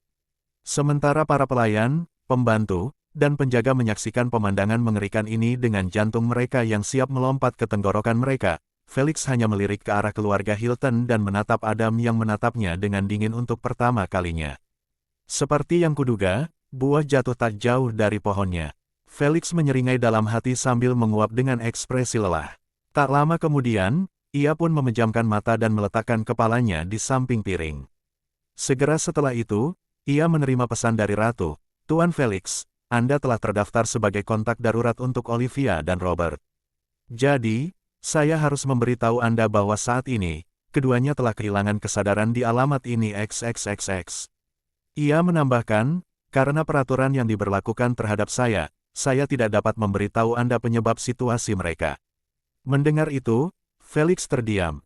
Bukan karena ucapan Ratu, karena dia sudah tahu bahwa boleh saja membuat protokol darurat untuk meminta bantuan. Itu karena dia hanya mendapat 2 permintaan bantuan dari 11. Baik timnya maupun para tetua lainnya tidak mengiriminya permintaan. Apakah saya sungguh tidak bisa diandalkan? F*CKK. Semuanya keracunan. Seseorang telepon polisi. Ketika Felix mempertanyakan karakternya, kekacauan terjadi di aula ketika para pelayan berteriak-teriak dengan sangat ketakutan sementara para pengawal menyentuh denyut nadi tamu dengan ekspresi yang tidak sedap dipandang. Meskipun mereka menyadari tidak ada seorang pun yang terluka, mereka masih gelisah dan khawatir tentang serangan berikutnya. Papa, suara tembakan tiba-tiba menyerbu aula dari luar, memaksa para penjaga untuk mengeluarkan senjata mereka dan berdiri di depan pintu masuk kaca. Tak lama kemudian, mata mereka terbelalak kaget setelah melihat sebuah mobil van hitam melaju kencang ke arah mereka sambil menembaki keempat bloodliner yang berjaga di pintu masuk sebelumnya. Di mana semua orang? Seorang penjaga berteriak di radionya saat melihat kejadian itu karena dia tidak menyadari adanya penjaga dari taman. Sayang, tanggapan yang diterimanya justru membuat hatinya merinding. Mereka sudah dihukum mati, dan kalau kalian tidak mau bernasib sama, lebih baik kalian minggir dari hadapan kami. Keren. Sebelum penjaga itu bisa menjawab, mobil van itu mengerem mendadak dan berdiri miring menghadap pintu masuk. Kemudian pintu belakangnya ditarik terbuka dari dalam, memperlihatkan 5 anggota dari pasukan tentara bayaran itu. Mereka membawa senjata berwarna perak dengan corak biru, tampak seperti senjata laser dari film-film fiksi ilmiah. Celakanya, mereka tidak hanya tampak seperti itu tetapi adalah The Laser Guns. Keempat garis keturunan malang itu adalah orang-orang pertama di planet ini yang mencicipi sedikit saja senjata luar angkasa. Bang, bang, bang, bang, bang, yang dibutuhkan hanya 4 sinar laser untuk membuka lubang di dada para bloodliner itu. Apa-apaan itu? Para penjaga di belakang mereka gemetar ketakutan sambil mengarahkan pistol mereka ke arah para penyerang. Ketika melihat penyerang membidik mereka kali ini, semua penjaga berlindung di balik tembok dan melepaskan tembakan dari pistol. Pol. Celakanya bagi mereka, para penyerang itu berlari cepat melewati baku tembak tanpa khawatir terluka. Beberapa peluru berhasil mengenai mereka, tetapi pakaian mereka entah bagaimana menghentikan peluru dan tubuh mereka tidak tersentak karena guncangan. Mereka terus berlari tanpa halangan, membuat para penjaga yang mengintip ketakutan. Tak lama kemudian, mereka sampai di pintu masuk dan menghabisi penjaga yang menjaga dekat mereka dengan menggunakan senjata laser. Mereka tidak terlalu bergantung pada senjata api karena mereka diberitahu bahwa gubernur telah memberikan ramuan pengeras kulit kepada para pengawalnya. Ini berarti, mereka akan menjadi anti peluru sementara. Tetap pada rencana, ambil target dan pergi. Red mengirim pesan sambil melaju menuju meja Maxwell. Teman-teman satu regu berhenti menembaki para penjaga setelah mendengar hal itu. Mereka hanya meninggalkan 1 orang untuk melindungi mereka dan pergi membantunya mengangkat Felix. Gedebuk, sial, dia berat sekali, seru salah satu dari mereka setelah menjatuhkan Felix ke tanah, dan tidak berhasil mengangkatnya dari tempat duduknya. Maafkan kau, bajingan. Felix mungkin marah dalam hati tetapi di luar dia tidak tergoyahkan seperti batu. Dia benar-benar merelaksasikan tubuhnya, seperti dia benar-benar tertidur. Bersama, seorang anggota regu memegang kaki Felix dan yang lain memegang tangannya. Kemudian, mereka mengangkatnya dan mulai berjalan menuju mobil van dengan langkah cepat dan pendek. Bangku, sisanya terus menembaki para penjaga, berusaha sebisa mungkin agar tidak melukai tamu manapun. Mereka menerima perintah tegas untuk membawa Felix keluar saja. Gedebuk, setelah sampai di dalam mobil van, pengemudi itu pergi ke belakang dan membantu mereka membawa Felix masuk. Saat tubuhnya terbujur kaku di lantai mobil van, tubuhnya sedikit merosot. Maju. Sang sopir menuju tempat duduknya sambil memberi isyarat kepada 2 anggota terakhir untuk bergegas masuk ke dalam mobil van itu. Saat mereka melompat masuk, pengemudi melaju kencang meninggalkan rumah besar itu di bawah tembakan penjaga yang tersisa. Sial, seorang penjaga meninju tembok dengan marah dan kesal karena hukuman yang menantinya karena gagal melaksanakan tugasnya. Meskipun dia merasa bersyukur karena tidak ada seorang pun yang terluka dalam penyerbuan itu, dia masih takut setengah mati akan reaksi gubernur setelah dia mendengar bahwa kapten tim bumi diculik di bawah atapnya. Seseorang, beritahu polisi, FBI, CIA, keamanan dalam negeri, dan keamanan nasional tentang situasi ini. Semua orang dibutuhkan dalam operasi ini. Penjaga itu menunjuk ke arah para tamu dan menyampaikan perintahnya yang kedua, hubungi rumah sakit dan beritahu mereka tentang situasi para tamu. Mereka mungkin terlihat tertidur, tetapi kita tidak tahu racun apa yang mereka minum dan efeknya. Semua orang mulai berlarian ke sana kemari seperti ayam yang tanpa kepala. Para pembantu dan pelayan melayani para tamu dengan mendudukkan mereka dengan lembut di tanah dan memeriksa keadaan mereka. Sementara itu, para pengawal melakukan beberapa panggilan telepon dengan lembaga-lembaga yang disebutkan, memberi tahu mereka tentang operasi yang tak terduga dan berani ini. Meskipun lembaga-lembaga tersebut telah menerima pesan darurat yang sama dari Ratu, mereka hanya diberi alamatnya. Bagaimana dengan rinciannya? Seperti yang dia katakan, aturan SGA melarangnya untuk ikut serta dalam masalah tersebut. Tak lama kemudian, berita itu sampai ke Gedung Putih dan kemudian ke Dewan. Reaksi mereka kurang lebih sama. Kemarahan yang amat sangat terhadap para penculik. Mereka tidak tahu siapa yang bertanggung jawab atas tindakan tidak hormat dan mengabaikan keberadaan dewan tersebut, tetapi mereka berencana menggunakan semua sumber daya untuk mencari tahu. Integritas dewan dipertaruhkan di sini. Namun, saat pihak berwenang mencoba mengikuti titik merah yang melambangkan gelang Felix, titik itu menghilang dari hologram mereka. Mereka menyadari apa yang terjadi dan mereka tidak menyangka para penculik akan melakukannya secepat itu. Sementara itu di dalam mobil, Felix mendengarkan celoteh para penculik. Dia tidak bisa menahan perasaan seperti deja vu karena situasinya sama seperti di kehidupan sebelumnya. Diculik di dalam mobil van saat dibius. Lalu untungnya diselamatkan oleh satuan tugas pemerintah. Akan tetapi, dia ragu apakah agen tersebut dapat menemukannya karena gelang peraknya baru saja hancur oleh sinar laser. Ia mengantisipasi hal itu karena sudah menjadi pengetahuan umum untuk selalu memakai gelang dalam situasi seperti itu. Dalam UVR, tidak masalah apakah gelang up hancur atau tidak karena itu hanya virtual dan mereka masih terhubung dengan Ratu meskipun mereka tidak memilikinya. Namun ceritanya berbeda di dunia nyata karena saat gelang tersebut hancur, koneksi dengan Queen akan terputus dan kehilangan semua fiturnya. Itulah sebabnya gelang yang paling murah sekalipun dibuat dengan bahan kuat yang memiliki ketahanan baik terhadap unsur-unsur dan kerusakan fisik. Jika tidak demikian, sebagian besar junior di kompetisi dunia akan kehilangan gelang mereka akibat pertarungan. Namun, benda itu tidak sepenuhnya tidak bisa dihancurkan. Jadi, cukup dengan menggunakan sinar laser untuk melelehkannya dari tangan Felix. Tetapi Felix tidak ambil pusing dengan kehilangannya karena kartu spasialnya aman di gelang hitam lainnya dan datanya ada di awan. Satu-satunya alasan, dia tidak memakai gelang generasi ke-11, karena dia tahu bahwa itu tidak mungkin dihancurkan, karena dia tahu bahwa mereka selalu bisa memotong pergelangan tangannya. Jika mereka melakukannya, tubuhnya akan bereaksi terhadap rasa sakit dan memperlihatkan bahwa dia tidak tertidur. Bukan berarti dia peduli akan ketahuan karena dia bisa dengan mudah mendapatkan informasi tentang tempat ekstraksi mereka. Tetapi Felix terlalu malas untuk melewatkan perjalanan gratis menuju titik ekstraksi. Karena itu, ia hanya menutup mukanya rapat-rapat dan menunggu dengan sabar saat untuk memperbaiki salah satu kesalahannya yang disebabkan oleh kelemahannya di kehidupan sebelumnya. Seperti yang selalu dikatakannya, dia tidak akan dengan sukarela mencari orang-orang yang bersalah padanya di kehidupan sebelumnya, tapi saat para bajingan itu menampakkan diri di hadapannya, Felix tidak akan ragu untuk membalas dendam. Tidak pernah, merah, aktifkan chat pembengkok cahaya. Kata pengemudi itu sambil menyipitkan matanya untuk fokus ke jalan yang mengarah ke luar kota. Jelas bahwa titik evakuasi mereka berada di pinggiran kota. Tanpa basa-basi lagi, Red menekan layar gelang up-nya dan mobil van hitam itu langsung berubah tak terlihat. Bahkan rodanya pun tak luput. Hal ini membuat van dan semua orang di dalamnya menghilang dari radar saat mereka melaju di jalan. Tak lama kemudian, puluhan mobil polisi terlihat datang dari arah berlawanan.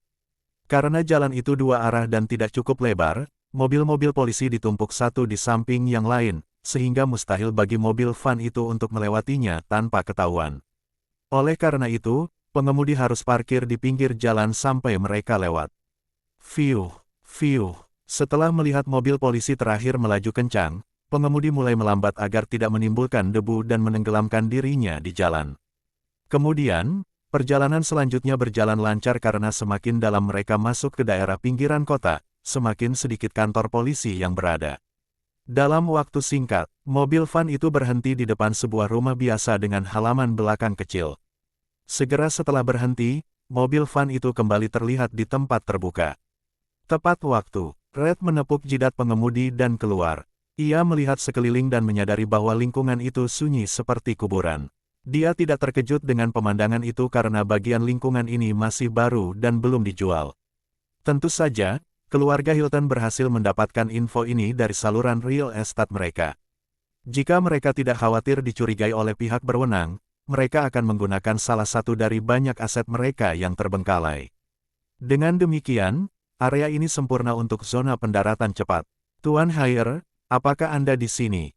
Red mengirim pesan. Ya, setelah menerima konfirmasi positif, Regu menurunkan Felix dari mobil van dan membawanya ke halaman belakang. Jika Felix tidak sedang tertidur, ia akan melihat seorang pria mengenakan mantel hitam pekat dan topeng putih sederhana. Topeng itu menyembunyikan wajahnya dengan sempurna, hanya memperlihatkan kedua matanya yang gelap dan suram. Tak lama kemudian, alasan kesuramannya terjawab saat ia menendang perut Felix. Dasar bajingan, kau merugikan organisasi setidaknya 50 juta SC dengan mencampur garis keturunan legendarismu dengan garis keturunan epik. Pukulan, pukulan, pukulan. Setelah menendang Felix 3 kali lagi untuk melampiaskan amarahnya yang terpendam, dia turun dan membersihkan sepatunya dengan sapu tangan sambil memerintahkan, taruh dia di mobil melayangku, aku akan mengurusinya dari sini. Saat dia berkata demikian, 2 mobil melayang biru tiba-tiba muncul di belakangnya. Pasukan tentara bayaran itu tidak membuang waktu karena 2 dari mereka mengangkat Felix sementara yang lain menyalakan mesin kendaraan. Saya rasa, sudah waktunya untuk bertindak. Mata Felix terbuka tiba-tiba saat dia merasakan tangan dan kakinya ditangkap. Iris, iris. Dengan kecepatan yang tidak manusiawi, Felix menggunakan kukunya yang sedang berubah menjadi cakar untuk mengiris dan mengiris kepala kedua penyerang itu. Meskipun dia masih dalam tahap morph, Felix masih cukup cepat sehingga dia berhasil berdiri, mengurus keduanya, dan menghabisi anggota pasukan lainnya sebelum setetes darah pun mengotori rumput yang telah dipotong. Tuan Haier hanya dapat mendengar suara angin yang bertiup kencang melewati telinganya saat ia menundukkan kepalanya, menatap sepatunya yang sudah dibersihkan. Mengiris. Tepat saat dia ingin mengangkat kepalanya, dia merasakan sakit yang menusuk dari tangannya. Muridnya tanpa sadar melihat luka itu dan menyadari bahwa lengannya teriris dari siku. Baru pada saat itulah, rasa takut, sakit, dan kengerian dari seluruh pengalaman itu merasuki pikiran dan tubuhnya. Tepat saat ia ingin berteriak untuk menghilangkan rasa sakitnya, Felix melepaskan topeng dari wajahnya dan menempelkan tangan ke mulutnya, lalu menutupnya rapat-rapat. SSSTTT, Felix menyuruhnya diam dan berkata dengan senyum sinis, tidak sopan berteriak di malam hari. Apa yang terjadi? Apa yang terjadi? Kenapa dia bangun? Tuan Haier benar-benar hampir kehilangan akal sehatnya. Sebagian dari itu tentu saja karena rasa sakit yang luar biasa dari lengannya yang terbelah, tetapi sebagian besar karena Felix yang berdiri di hadapannya. Celakanya, ia tidak diberi waktu sedetik pun untuk mencerna situasi tersebut ketika Felix mencengkeram lehernya dan mencekiknya dengan keras.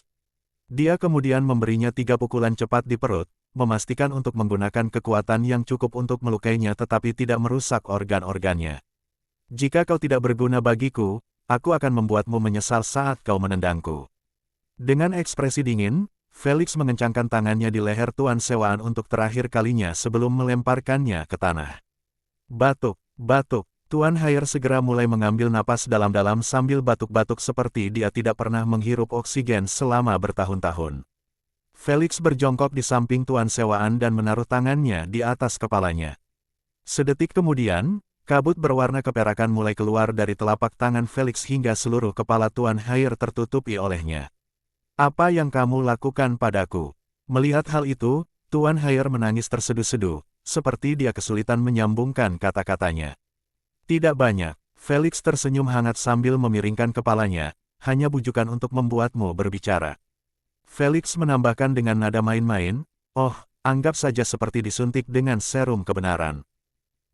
Dasar bajingan. Tuan Haier merasa hatinya merinding mendengar cara Felix yang terus terang. Ia menduga sebelumnya bahwa ia akan diinterogasi dan disiksa untuk mendapatkan informasi, yang sebenarnya ia inginkan agar ia dapat mengulur waktu hingga bala bantuan tiba. Sayangnya, Felix tahu waktunya terbatas sehingga ia bertindak berdasarkan waktu tersebut. Sial, dia akan membunuhku setelah mendapatkan informasi yang diinginkannya. Tuan Haier tahu bahwa situasinya sudah tidak ada harapan lagi dan kematian sudah menunggunya. Karena itu, dia melotot ke arah Felix dengan penuh kebencian dan mengirim pesan kepada anggota organisasi Gamma, yang sedang menunggunya untuk membawa Felix. Rencana gagal, sasaran tidak terpengaruh dengan benar oleh racun. Dia menyerang kami dan membunuh sisanya, meninggalkanku untuk diinterogasi. Dia menggunakan sesuatu seperti serum kebenaran, jadi posisimu bisa terancam. Setelah mengirim pesan itu, Tuan Haier merasa matanya mulai berawan dan kabur. Dia tidak tahu apakah itu efek bujukan atau kehilangan darah dari lengannya yang terbelah. Lengan terbelah, lengan terbelah. Sengatan listrik mengalir ke kulitnya, membuat matanya yang berawan terbuka dan melirik lengannya yang berdarah. Saat ia menyadari bahwa itu adalah lengannya yang memakai gelang, ia menjerit histeris dalam hatinya, "Tidaaakakakakakak." Mencari ini, Felix mendekatkan lengannya ke wajah Tuan Haier dan berkata, "Kau pasti menganggapku sebagai orang terbelakang yang membiarkan kesadaranmu terhubung dengan ratu." Felix tidak memotong lengan Ten Haier tanpa alasan. Ia mengerti bahwa selama gelang Ten Haier masih terhubung, ia selalu dapat memberitahu organisasi tentang situasi tersebut dalam sekejap. Itulah sebabnya dia membunuh semua orang dan melepaskan gelang dari Tuan Haier. Jika dia tidak membutuhkannya hidup-hidup, membunuhnya sudah lebih dari cukup untuk mematikan gelangnya dan sang ratu. Saat ini, kesadaran Tuan Haier terputus dari ratu, sehingga mustahil bagi orang lain untuk menghubunginya atau mengetahui posisinya jika dia memberi mereka izin. Karena ia terputus, sang ratu tidak akan bisa memenuhi kontrak hidup dan mati yang telah ia tanda tangani. Kalau saja gelang Felix tidak hancur dan gelang-gelang lainnya tidak dilepaskan dari pemakainya, ratu pasti sudah menggunakannya untuk melihat apakah Tuan Sewa melakukan sesuatu yang mencurigakan atau tidak. Namun, jika Felix membiarkannya pergi dan Ten Haier tidak terhubung dengan gelang lain, satuan tugas akan diberitahu dan dikirim untuk menyelidiki. Saat mereka menyadari ada permainan bodoh, Ten Haier akan dieksekusi. Saat ini, Tuan Haier bahkan tidak memikirkan konsekuensi kehilangan gelangnya karena perasaan tidak berbobot terus menyerang dirinya berulang kali. Rasa sakitnya hilang, rasa takut terhadap kematian hilang dan kegelisahannya pun mereda, sehingga dia merasa melayang seperti layang-layang. "Siapa nama aslimu?" Felix bertanya cepat setelah melihat keadaannya yang tidak normal seperti baru saja menghisap ganja berkualitas bagus. "Thomas Rainer." Tuan Haier menjawab dengan lembut sambil memejamkan matanya. "Apa pekerjaanmu saat ini?" "Bertindak sebagai perantara antara organisasi dan Hilton." Melihat bujukannya berjalan dengan baik, Felix tidak membuang waktu dengan pertanyaan yang tidak perlu dan langsung bertanya, "Apakah kamu tahu koordinator pesawat luar angkasa organisasi Gamma?" "Tidak, Cek. Sudah kuduga." Felix mendecakkan lidahnya kesal sambil berharap mendapat jawaban yang berbeda. "Kemana kau hendak membawaku dengan hovercar itu?" "Tempat tidur." "Di mana tepatnya?" "Di Bedford." "Di atap Hotel Bedford Moat House." "Siapa yang menunggu di sana?" "Nomor 12 dalam organisasi." "Nomor 12. Felix merenungkan nomor itu sambil berusaha mengingat apakah dia pernah mendengar tentangnya di kehidupan sebelumnya atau pernah melihatnya sebelumnya. Namun, satu-satunya yang dia ingat adalah Tuan Gamma karena kekuatannya yang terkenal sebagai Bloodliner tahap 3. Adapun yang lainnya, dia sama sekali tidak tahu. "Apakah kau tahu kekuatannya atau setidaknya pangkatnya dalam organisasi?" tanya Felix. "Aku tidak tahu kekuatannya, tetapi pangkatnya di organisasi berada di level bawah." Saat Tuan Haier mencapai akhir kalimatnya, suaranya sudah tidak dapat dikenali lagi. Melihat dia memejamkan mata dan tertidur dengan damai, Felix menyingkirkan kabut perak dari kepalanya. "Kurasa racunnya terlalu kuat untuk ditangani otaknya." Felix mendesah sambil mengangkat kakinya dan menghentakkan kakinya ke kepala Tuan Sewaan dengan santai. Dia segera membersihkan sepatunya dengan rumput dan menghancurkan setiap gelang di area tersebut. Dia kemudian dengan cepat melompat ke dalam hovercar dan lepas landas sambil mengaktifkan mekanisme pembengkokan cahaya yang terpasang di mobil. "Ratu, tolong tunjukkan padaku jalan terpendek menuju Bedford Moat House Hotel," pinta Felix. "Sayang, tak seorang pun menanggapi panggilannya." "Bodoh." Felix menepuk jidatnya setelah teringat bahwa gelang peraknya hancur di dalam mobil van. Tanpa membuang waktu sedetik pun, dia memotong nanosweet tersebut karena tanpa Ratu, dia tidak bisa memerintahkan nanobot untuk memberinya gelang tersembunyi. Setelah merobek kantong tersembunyi di dadanya, Felix mengeluarkan gelang hap hitam pekat dan memakainya di pergelangan tangannya. Ia kemudian meletakkan layar di depan matanya dan memanggil Ratu dengan lembut. Alih-alih menunggu 10 detik yang sudah diketahui, Felix langsung masuk secara paksa ke ruang putihnya seketika itu juga. Felix tidak menunggu ucapan salam dari Ratu ketika ia berkata, "Tolong keluarkan aku dari akunku dan transfer semua dataku ke gelang ini." "Sesuai keinginan Anda, Tuan Felix." Sang Ratu menambahkan pertanyaan, "Apakah Anda ingin mendengar rincian dan fitur tambahan dari gelang generasi ke-11 Anda?" "Jangan sekarang, buat saja jalur terpendek ke Bedford Moat House Hotel." Felix meminta saat dia membuka matanya.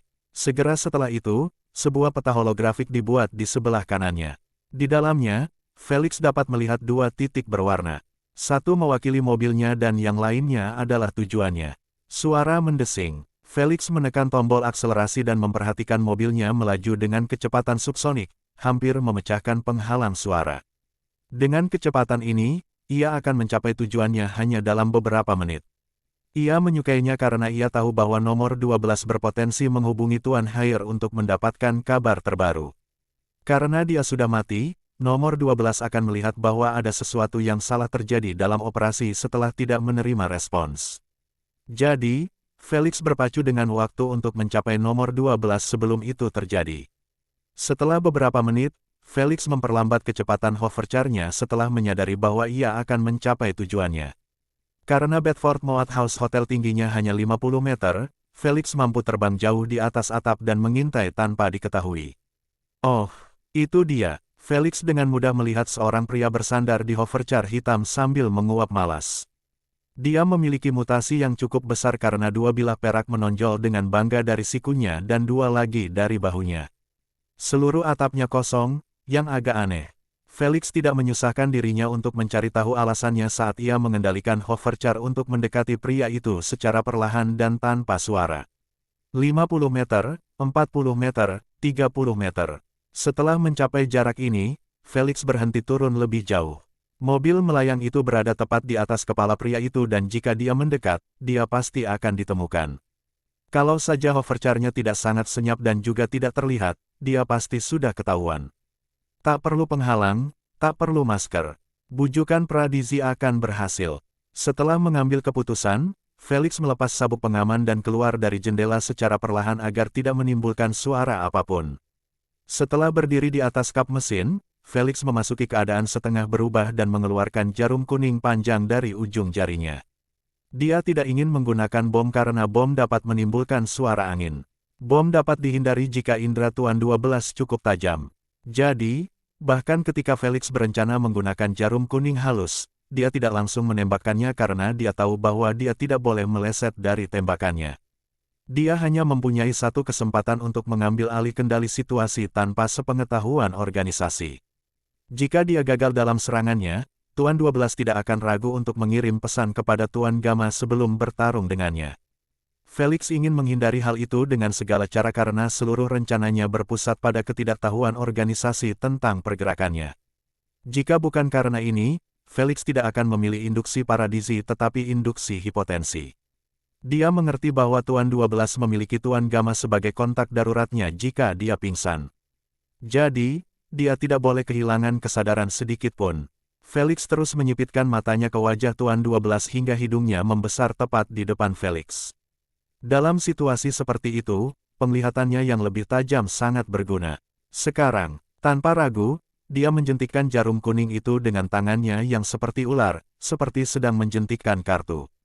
Fiuh, jarum itu menempuh jarak tersebut dalam waktu hanya sepersekian detik, mengenai hidung Tuan 12 tepat saat ia menarik napas. Apa yang, sebelum Tuan 12 bisa bereaksi terhadap serangan mendadak itu, tubuhnya menegang sementara matanya mulai memberinya gambaran dunia yang berputar cepat tanpa henti. Karena ia juga lumpuh, ia bahkan tidak bisa menutup kelopak matanya untuk mengurangi rasa pusing yang menyerangnya. Hal ini membuatnya hampir mustahil untuk memiliki satu pikiran yang kohesif. Sementara itu, Felix telah meminta Ratu untuk membawa hovercar lebih dekat ke atap setelah melihat penyergapannya berhasil. Ia tidak berani melompat dari ketinggian 30 meter karena atapnya akan runtuh saat ia mendarat. Ditambah lagi, ia tidak ingin meninggalkan jejak keberadaannya karena akan memengaruhi rencananya. Setelah Hoverchar menjatuhkannya, Felix berlari ke arah Tuan 12 sambil menyelimuti dirinya dengan aura kuning.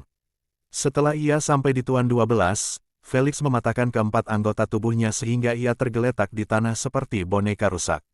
Dia merasakan sedikit perlawanan yang berarti bahwa pembelaan Tuan 12 benar-benar patut diperhatikan. Lagi pula, selama semi-morphingnya, kekuatan Felix berlipat ganda, begitu juga indera dan refleksnya. Jadi, saat ini ia memiliki 6000 plus BF. Jadi, Felix menyimpulkan bahwa Tuan 12 seharusnya berada pada puncak tahap penggantian kedua atau baru saja memasuki tahap ketiga.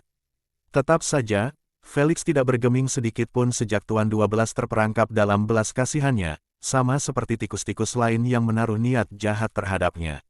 Setelah melumpuhkan Tuan 12, Felix memeriksa apakah tulangnya telah terlepas dari kulitnya, yang memaksanya berdarah. Melihat tak ada setetes darah pun di tanah, Felix kembali memusatkan perhatiannya kepada Tuan 12 yang lumpuh itu. Jelas saja, Tuan 12 bahkan tidak mengeluarkan suara mencicit sedikit pun selama seluruh pengalaman itu. Baiklah, waktunya diinterogasi. Felix membersihkan debu di tangannya dan berdiri. Ia menjentikkan jarinya dan dorongan kebenarannya ditambahkan ke dorongan paradisi. Ia kemudian menghilangkan dorongan kelumpuhan darinya, yang tersisa hanya pusing dan dorongan kebenaran. Karena butuh beberapa detik bagi bujukan kebenaran untuk mulai memengaruhi otak dan membuat tubuh terasa seperti dibius dengan 4 dosis morfin, Felix menunggu dengan sabar hingga dia menyadari kelopak mata Tuan 12 mulai terkulai. Dia lalu menghilangkan bujukan pusing itu, dan hanya menyisakan bujukan kebenarannya. Baru setelah semua ini dia mulai mengajukan pertanyaannya. Siapa namamu? Nama saya Bekala Rodi. Tuan 12 merasa seperti berada di awan saat menjawab dengan ekspresi santai. Bahkan rasa sakit dari anggota tubuhnya yang patah tidak dirasakannya. Upaya untuk memancing kebenaran mungkin butuh waktu untuk memengaruhi seseorang, tetapi saat itu terjadi, ia akan selalu memunculkan jawaban apapun yang terjadi. Pengaruh bujukan itu hanya membuat orang yang terpengaruh lebih mudah disugesti. Efek sampingnya adalah perasaan seperti sedang dibius yang dialami oleh Ten 12. Apakah Anda tahu nama-nama anggota organisasi Anda? Tidak. Mengapa kau ingin menculikku? Felix mengulang pertanyaannya agar lebih mudah. Apakah untuk mengambil kemampuan garis keturunan legendarisku dan menjualnya kepada para penyihir atau menjualku sepenuhnya kepada lembaga penelitian? Yang pertama, Tuan 12 berhenti sejenak dan melanjutkan dengan lembut, jika kami gagal menangkapmu sebelum kau mengganti garis keturunanmu, kami berencana menjual kalian semua ke lembaga penelitian. Seperti yang diduga, Felix bereaksi acuh tak acuh terhadap dua jawaban mengerikan itu. Dia selalu tahu bahwa para bloodliner yang tertangkap dan dijual ke organisasi hanya mempunyai dua nasib yang menanti mereka. Yang pertama dipaksa untuk terus berintegrasi hingga 99% hanya untuk mengekstraksi kemampuan mereka dengan menggunakan jarum penentu genom. Operasi yang jahat dan tidak manusiawi ini disebut dalam UVR sebagai pemeliharaan stok garis keturunan. Nama yang sangat tepat ketika kemampuan yang diekstraksi itu dapat dibeli dan berguna dalam banyak pekerjaan. Contoh sempurnanya adalah zat-zat pertempuran dan ramuan-ramuan yang dibuat oleh para penyihir. Binatang bukanlah satu-satunya bahan yang digunakan untuk mendapatkan zat seperti fuchsia eagle wings yang digunakan Felix sebelumnya dalam penyergapan di jalan raya. Tidak, karena garis keturunan yang terpadu dalam tubuh manusia dapat diekstraksi. Ini berarti dapat digunakan seperti halnya dalam kasus mengekstraksi esensi dari binatang. Sejak saat manusia memutuskan untuk mendasarkan sistem kultivasi mereka pada binatang, mereka tidak dapat lepas dari nasib memiliki hubungan yang memalukan seperti itu. Organisasi kriminal tanpa jiwa atau kemanusiaan memanfaatkan fakta ini dan pergi ke planet primitif seperti bumi untuk menangkap junior mereka yang baru terbangun dan menggunakan jarum penentu genom untuk mengekstraksi kemampuan mereka. Jika mereka tidak memiliki banyak, mereka membesarkan mereka seperti domba dengan membantu mereka melanjutkan integrasi hingga mereka membuka 6 kemampuan. Tidak masalah jika garis keturunan menggunakan garis keturunan yang tidak umum, langka, epik, atau bahkan legendaris. Organisasi akan melakukan yang terbaik untuk mendapatkan garis keturunan yang dibutuhkan dan memaksa mereka mencapai 99%. Kemudian, mereka akan mengekstrak kemampuan tersebut dan menjualnya kepada para penyihir, yang akan menggunakan kemampuan tersebut sebagai bahan utama dalam zat dan ramuan mereka. Hal ini akan mengakibatkan lahirnya zat-zat dan ramuan-ramuan yang mempunyai kemampuan-kemampuan sementara, seperti sayap malaikat, pengerasan kulit, aliran darah yang deras, kegilaan darah, dan sebagainya. Organisasi yang kurang jahat akan mengekstraksi paling banyak 6 kemampuan dari seorang Bloodline sebelum mengeluarkannya dari penderitaannya. Sementara itu, beberapa organisasi jahat sebenarnya akan mengekstraksi 6 kemampuan dan membuat garis keturunan menggunakan garis keturunan tingkat lebih tinggi untuk memulai prosesnya dari awal lagi. Karena para keturunan itu dibesarkan seperti domba, proses pengukiran diabaikan sama sekali. Lagi pula, satu-satunya alasan manusia mengukir kemampuan dan memperoleh peningkatan adalah untuk menjadi lebih kuat. Namun dalam kasus para keturunan miskin itu, kehidupan mereka terpusat hanya untuk memanen dan menjual kemampuan mereka. Jelasnya, mereka yang memiliki afinitas dan toleransi rasa sakit yang lebih tinggi paling dibutuhkan karena waktu pendinginan yang lebih singkat antara fase integrasi dan tingkat kematian yang rendah. Itulah sebabnya organisasi-organisasi tersebut melekatkan diri pada planet-planet yang baru ditemukan karena para pembangkit tenaga listrik di sana tidak terlindungi, lemah, dan masih segar. Artinya, ada kemungkinan besar untuk menemukan Bloodliners dengan afinitas di atas rata-rata di dalamnya. Metode yang tidak manusiawi ini sangat menguntungkan bagi organisasi karena seorang garis keturunan berpotensi membuat mereka menjual sedikitnya 18 kemampuan sebelum mentalitasnya akhirnya hancur. 18 kemampuan langka tingkat 1 dapat meningkatkannya hingga 10 juta SC. Ini hanya dari satu garis keturunan dengan garis keturunan yang lemah. Sekarang bayangkan ratusan dan ribuan dari mereka. Felix hampir saja menjadi korban praktik tidak manusiawi ini di kehidupan sebelumnya. 3 kali percobaan penculikan gagal padanya dan pada percobaan terakhir, dia hampir bunuh diri hanya untuk menghindari jatuh ke tangan organisasi. Jadi, tindakan Felix mengejar para bajingan itu sepenuhnya dapat dibenarkan. Dia tidak akan berhenti sampai dia membuat seluruh organisasi menyesal telah menargetkan planet biru kecil ini. Sekarang ke pertanyaan terakhirku. Felix mengencangkan cengkeramannya pada rambut Tuan 12 dan berkata dengan nada yang sangat dingin, apa koordinasi pesawat ruang angkasa organisasimu? Saya tidak mengingatnya. Felix mengulang pertanyaannya karena memang sulit mengingat angka lintang dan bujur. Di mana pesawat antariksamu diparkir? Ekspresi Tuan 12 sedikit berubah, seolah-olah ia sedang berusaha mengatasi kondisinya yang mabuk. Namun, ia masih membuka bibirnya yang gemetar untuk menjawab, di Grand Canyon. Dekat apa? Dekat Tusa. Sebelum Tuan 12 sempat menyelesaikan kalimatnya, otaknya akhirnya tak sanggup lagi menahan efek obat bius. Karena itu, matanya terpejam rapat, tidur dengan tenang. Felix tidak keberatan dia tidur karena protokol Ratu berlaku untuk situasi darurat seperti pingsan. Ratu, tolong beritahu aku zona, daerah, atau kota mana yang dimulai dengan huruf Tusa. Felix meminta sambil meletakkan Tuan 12 dengan lembut di tanah. Hanya ada satu hasil, kota Tusayan, jawab sang ratu. Terima kasih. Felix meretakkan buku-buku jarinya dan berpikir, itu seharusnya cukup untuk menemukan pesawat luar angkasa itu. Ia kemudian melakukan hal yang tak terduga saat ia memancarkan 6 ramuan peremajaan dan ramuan yang tampak aneh, yang memiliki semacam kabut di dalamnya, bukan cairan. Kita putar waktu mundur saja, iya. Felix menyeringai sambil melirik gelangnya, mengamati waktu yang telah berlalu sejak saat dia meracuni Tuan 12. 1 menit dan 5 detik. Aku masih butuh 25 detik. Felix mendekatkan ramuan itu ke hidung Tuan 12 dan menunggu detik-detik itu berlalu. Saat ia melihat hanya ada 1 detik tersisa, Felix membuka tutup botol dan membiarkan Tuan 12 menghirup kabut abu-abu di dalamnya. Setelah melihat seluruh isinya telah terhirup habis, Felix dengan sigap membuka mulut Tuan 12 dan menyuapkan ramuan peremajaan itu satu persatu hingga seluruh tubuhnya kembali normal seperti tidak tersentuh sama sekali. Karena pikiran Tuan 12 sudah sehat kembali, Felix menciptakan aura kantuk yang diminimalkan di atas kepalanya sehingga ia tidak akan terbangun secara tiba-tiba. Ia lalu mengangkat Tuan 12 dan menyandarkannya pada hoverchair lagi, menempatkannya pada posisi yang sama persis dengan sebelumnya. Setelah menempelkannya, dia melangkah mundur dan mulai mengamati Tuan 12. Bagus, semuanya sama persis seperti sebelumnya. Felix langsung melompat ke hoverchair-nya dan terbang puluhan meter di atas. Ia kemudian melepaskan obat tidur dari kepala Tuan 12. Semoga saja dia tidak menyadari sesuatu yang aneh, pikir Felix sambil menatap Tuan 12 yang tengah membuka matanya. Tuan 12 menoleh ke kiri dan kanan sambil menggaruk dagunya, lalu. Tidak ada apa-apa, dia hanya terus mengetuk-ngetukkan jarinya pada siku, menunggu dengan sabar kedatangan Tuan sewaan. Jujur saja, Felix tidak tahu kalau Tuan 12 menyadari ada yang hilang, seperti 1 menit 30 detik dalam hidupnya. Itu benar, ramuan yang baru saja digunakan Felix disebut penghapus memori 1.30. Ia mampu menghapus memori semua yang terjadi dalam 1 menit 30 detik terakhir tanpa meninggalkan jejak sedikit pun.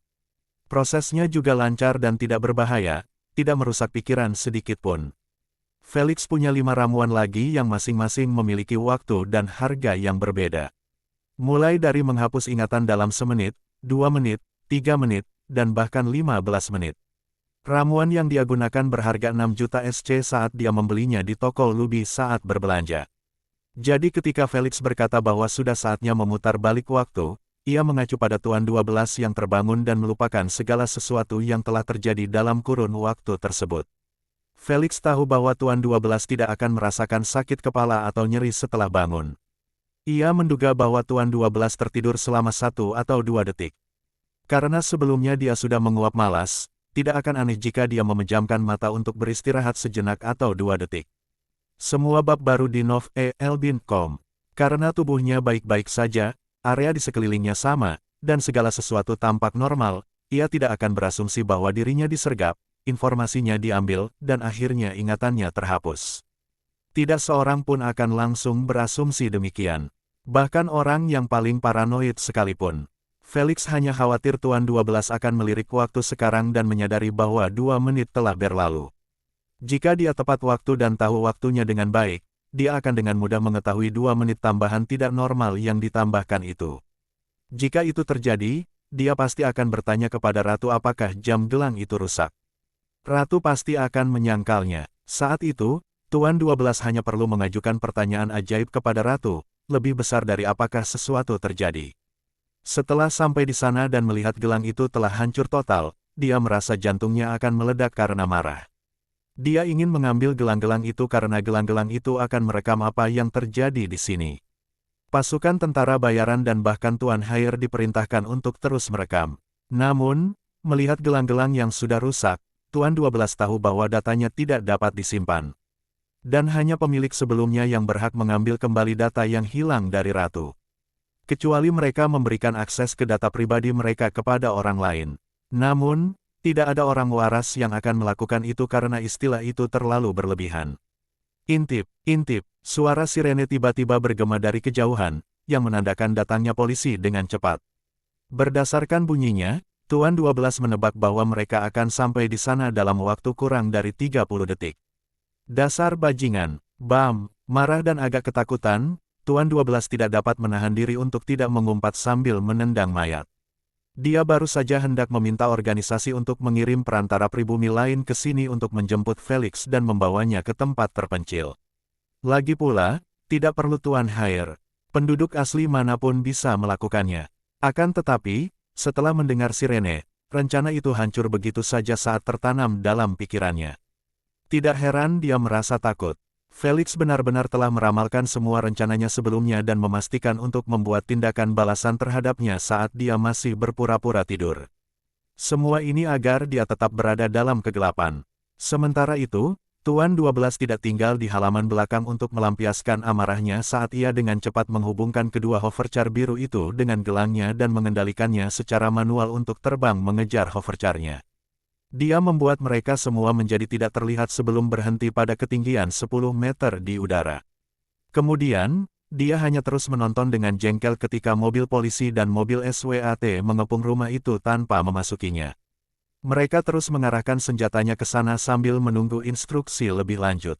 Melihat hal itu, Tuan 12 memejamkan matanya, menyembunyikan kesedihan di dalamnya. Dia menarik napas dalam-dalam dan memutar gelang Ten Gamma. Setelah panggilan tersambung, dia langsung memberinya laporan ringkasan, "Bos, seseorang telah campur tangan dengan membunuh pasukan tentara bayaran dan Ten Haier sebelum dia membawa target kepadaku. Saat ini, Aku berdiri di atas area pendaratan pertama dan melihat polisi mengepung rumah. Dia berhenti sejenak dan bertanya, "Apa instruksimu?" Alih-alih mendapat jawaban, yang terdengar hanya napas berat di telinganya, membuatnya menggigil di kursinya. Dia tahu bahwa Gama sangat marah dan seseorang akan membayarnya. Ia hanya berharap amarahnya tidak ditujukan kepadanya. Setelah menunggu beberapa detik, suara berat Tuan Gama bergema di dalam mobil. Anda yakin bahwa orang lain yang melakukan ini dan bukan targetnya sendiri?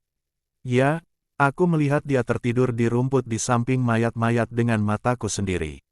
Tuan 12 menambahkan pendapatnya sendiri tentang masalah itu, ditambah lagi jika dia tidak minum atau makan racun, dia akan menghancurkan pasukan tentara bayaran di perjamuan. Lagi pula, dia tidak akan berpura-pura tertidur saat kelompok itu diserbu. Maksud Tuan 12 jelas. Felix biasanya tidak tahu apa-apa tentang penyerbuan yang akan datang dan dialah yang menjadi targetnya. Ini berarti jika Felix tidak diracuni seperti yang lainnya, ia harus bangkit dan membela keluarganya serta beristirahat dari pasukan tentara bayaran yang memiliki senjata laser. Mustahil berpura-pura tidur kecuali dia seorang pengecut yang ingin menghindari pertarungan. Tetapi Tuan 12 telah memperhatikan Felix di kompetisi dunia dan dia tahu bahwa Felix tidak akan tinggal diam dalam situasi berbahaya itu. Hal ini membuatnya menyimpulkan bahwa Felix benar-benar terpengaruh racun dan tidak tahu apa-apa tentang apa yang terjadi. Oleh karena itu, ia menyimpulkan bahwa ada pihak lain yang campur tangan dan menghalangi upaya penculikan mereka. Bos, SWAT sedang memasuki rumah dan mereka akan segera menemukan target. Tuan 12 bertanya lagi, apa instruksi Anda? Haruskah saya mengekspos diri saya dan memprovokasi mereka untuk menyerang saya sehingga saya bisa menyingkirkan mereka atau mundur saja? Kau tidak bisa mundur, Tuan Gama berkata dengan dingin, ini adalah kesempatan terakhir kita untuk mendapatkan keturunan legendaris itu. Jika kita pergi sekarang, dia akan dipindahkan ke markas besar tim Earthling yang akan dijaga ketat.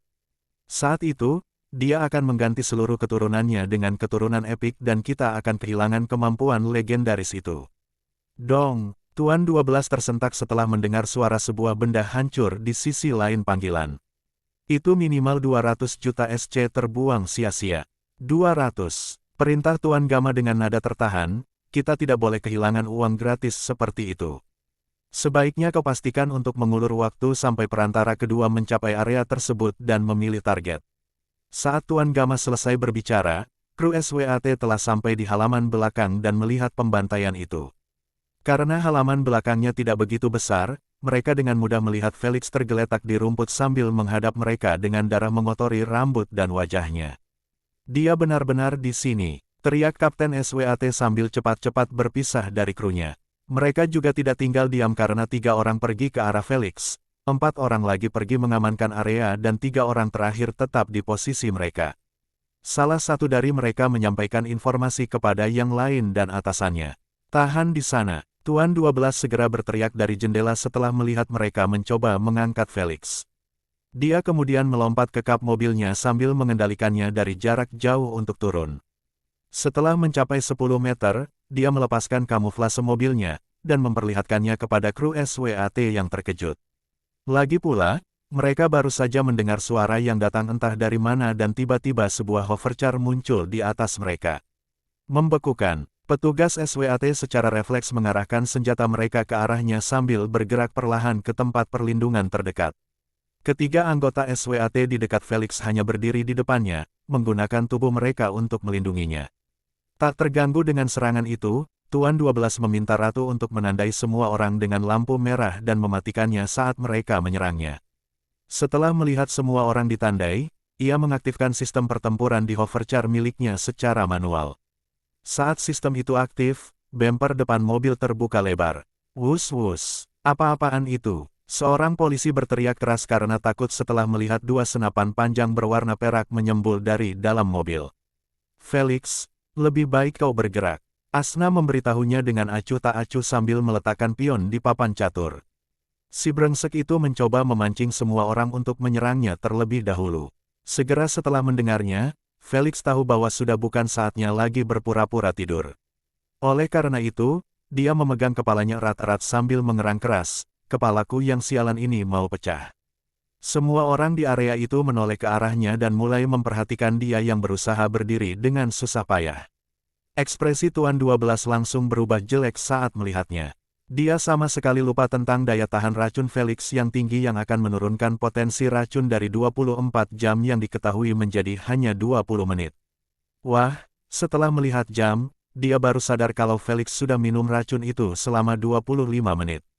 Setelah semua yang terjadi, hal terakhir yang ada dalam pikirannya adalah lamanya efek racun. Sekarang, dia hanya bisa melihat Felix berdiri dengan bantuan dua anggota SWAT. Terserah, aku hanya perlu memancingnya agar menyerangku dan aku bisa menculiknya sendiri tanpa perlu perantara orang-orang pribumi yang tidak berguna itu. Tuan 12 dengan cepat menemukan cara untuk mengatasi situasi tersebut. Sekarang, dia tidak peduli untuk memancing yang lain. Selama Felix melepaskan tembakan pertama, dia akan berada di bawah belas kasihannya. Tuan Felix, bisakah Anda melihat ke atas sini? Tuan 12 bertanya sambil mendekapkan kedua lengannya di belakang tubuhnya. Dia mungkin terdengar sopan dan baik, tetapi cara dia berdiri dengan dada membusung terus memancarkan perasaan superioritas bawaan.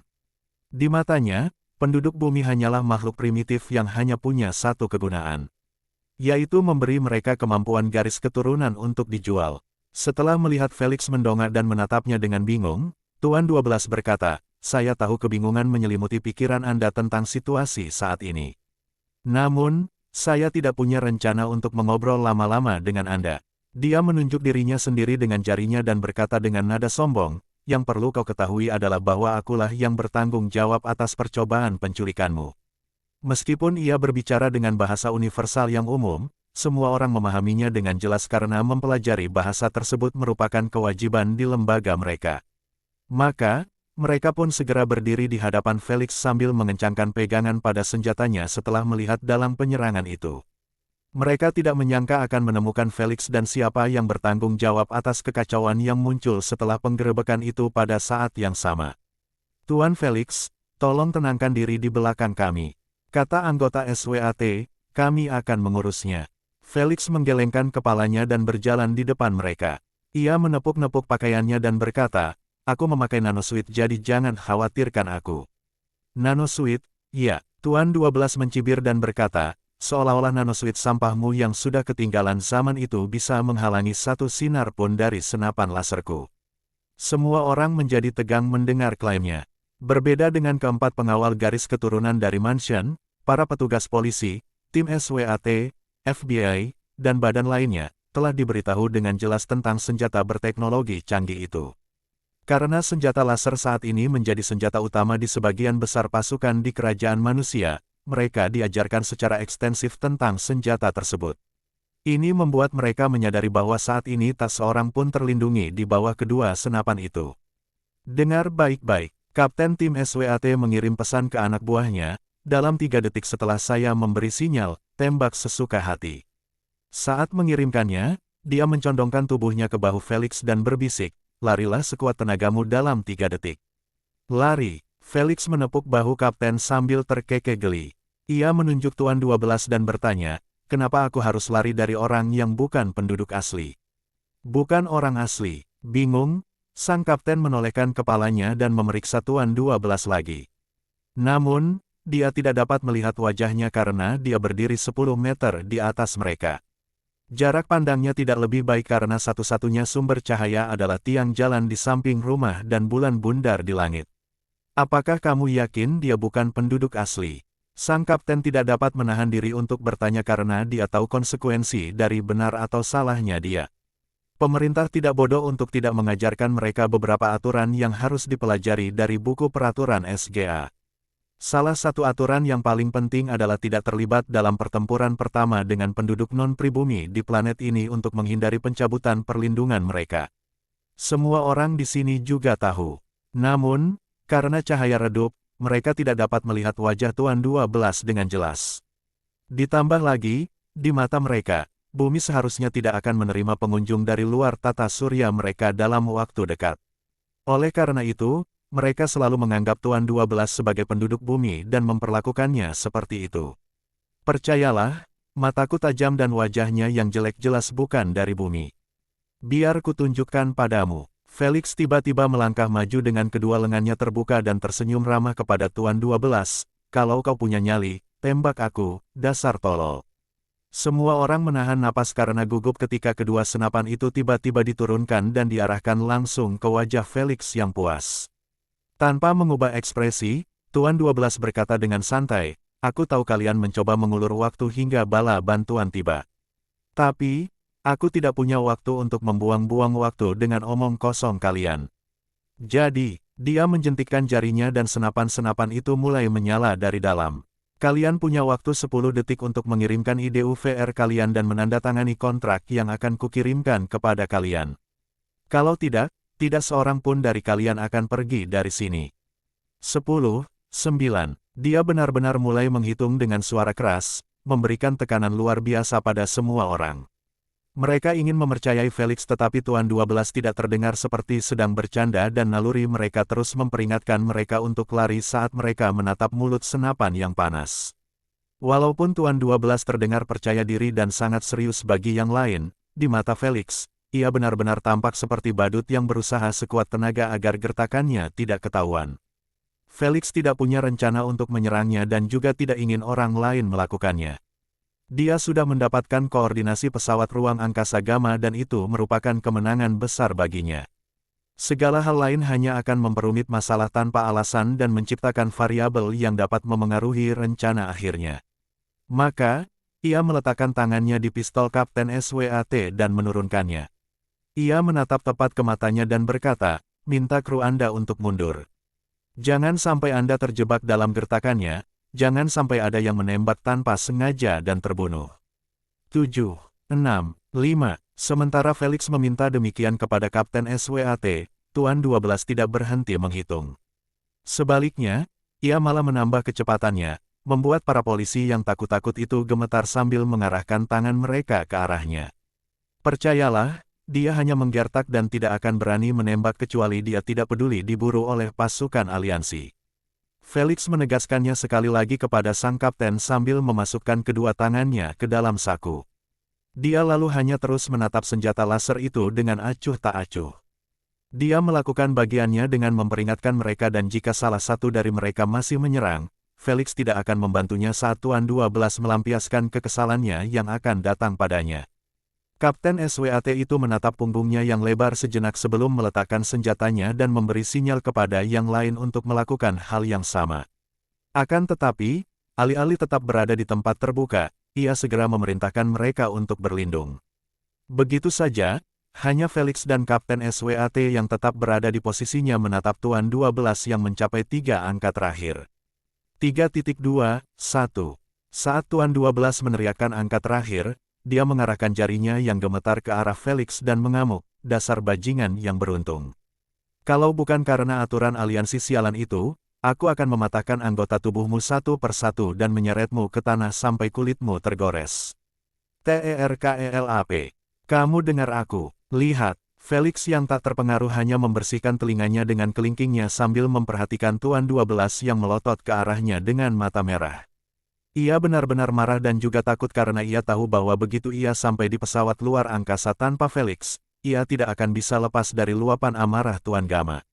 Sayang, tidak banyak yang dapat dilakukan sekarang karena rencana tipu dayanya telah terbongkar dan tidak mungkin ia akan menyerang Felix. Kehidupannya dan kesejahteraan organisasi lebih penting daripada 150 juta.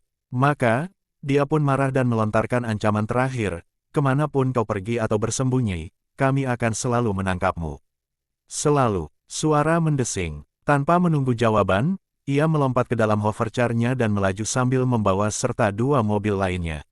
Semakin lama ia bertahan, semakin besar kemungkinan keberadaan organisasinya akan diketahui. Ia tidak tahu apa rencana bosnya setelah kegagalan besar ini. Dapatkan aku, Felix menyeringai lebar saat melihat mobil Tuan 12 yang menjauh. Jika organisasimu tidak hancur dalam beberapa bulan ke depan karena aku akan menyerahkan diriku padamu di atas piring perak. Setelah membaca pikirannya dan melihat rencana gila yang ada dalam benaknya, Asna dan J.R. Mungander mengangkat kepala mereka dari papan catur dan mengacungkan jempol kepada Felix. Kami tidak sabar untuk melihat kembang apinya. Mereka pasti tidak akan mempunyai rasa penasaran yang sama seperti kalian. Felix tertawa jahat dalam hatinya sambil mengucapkan terima kasih kepada para anggota SWAT dengan senyum ramah.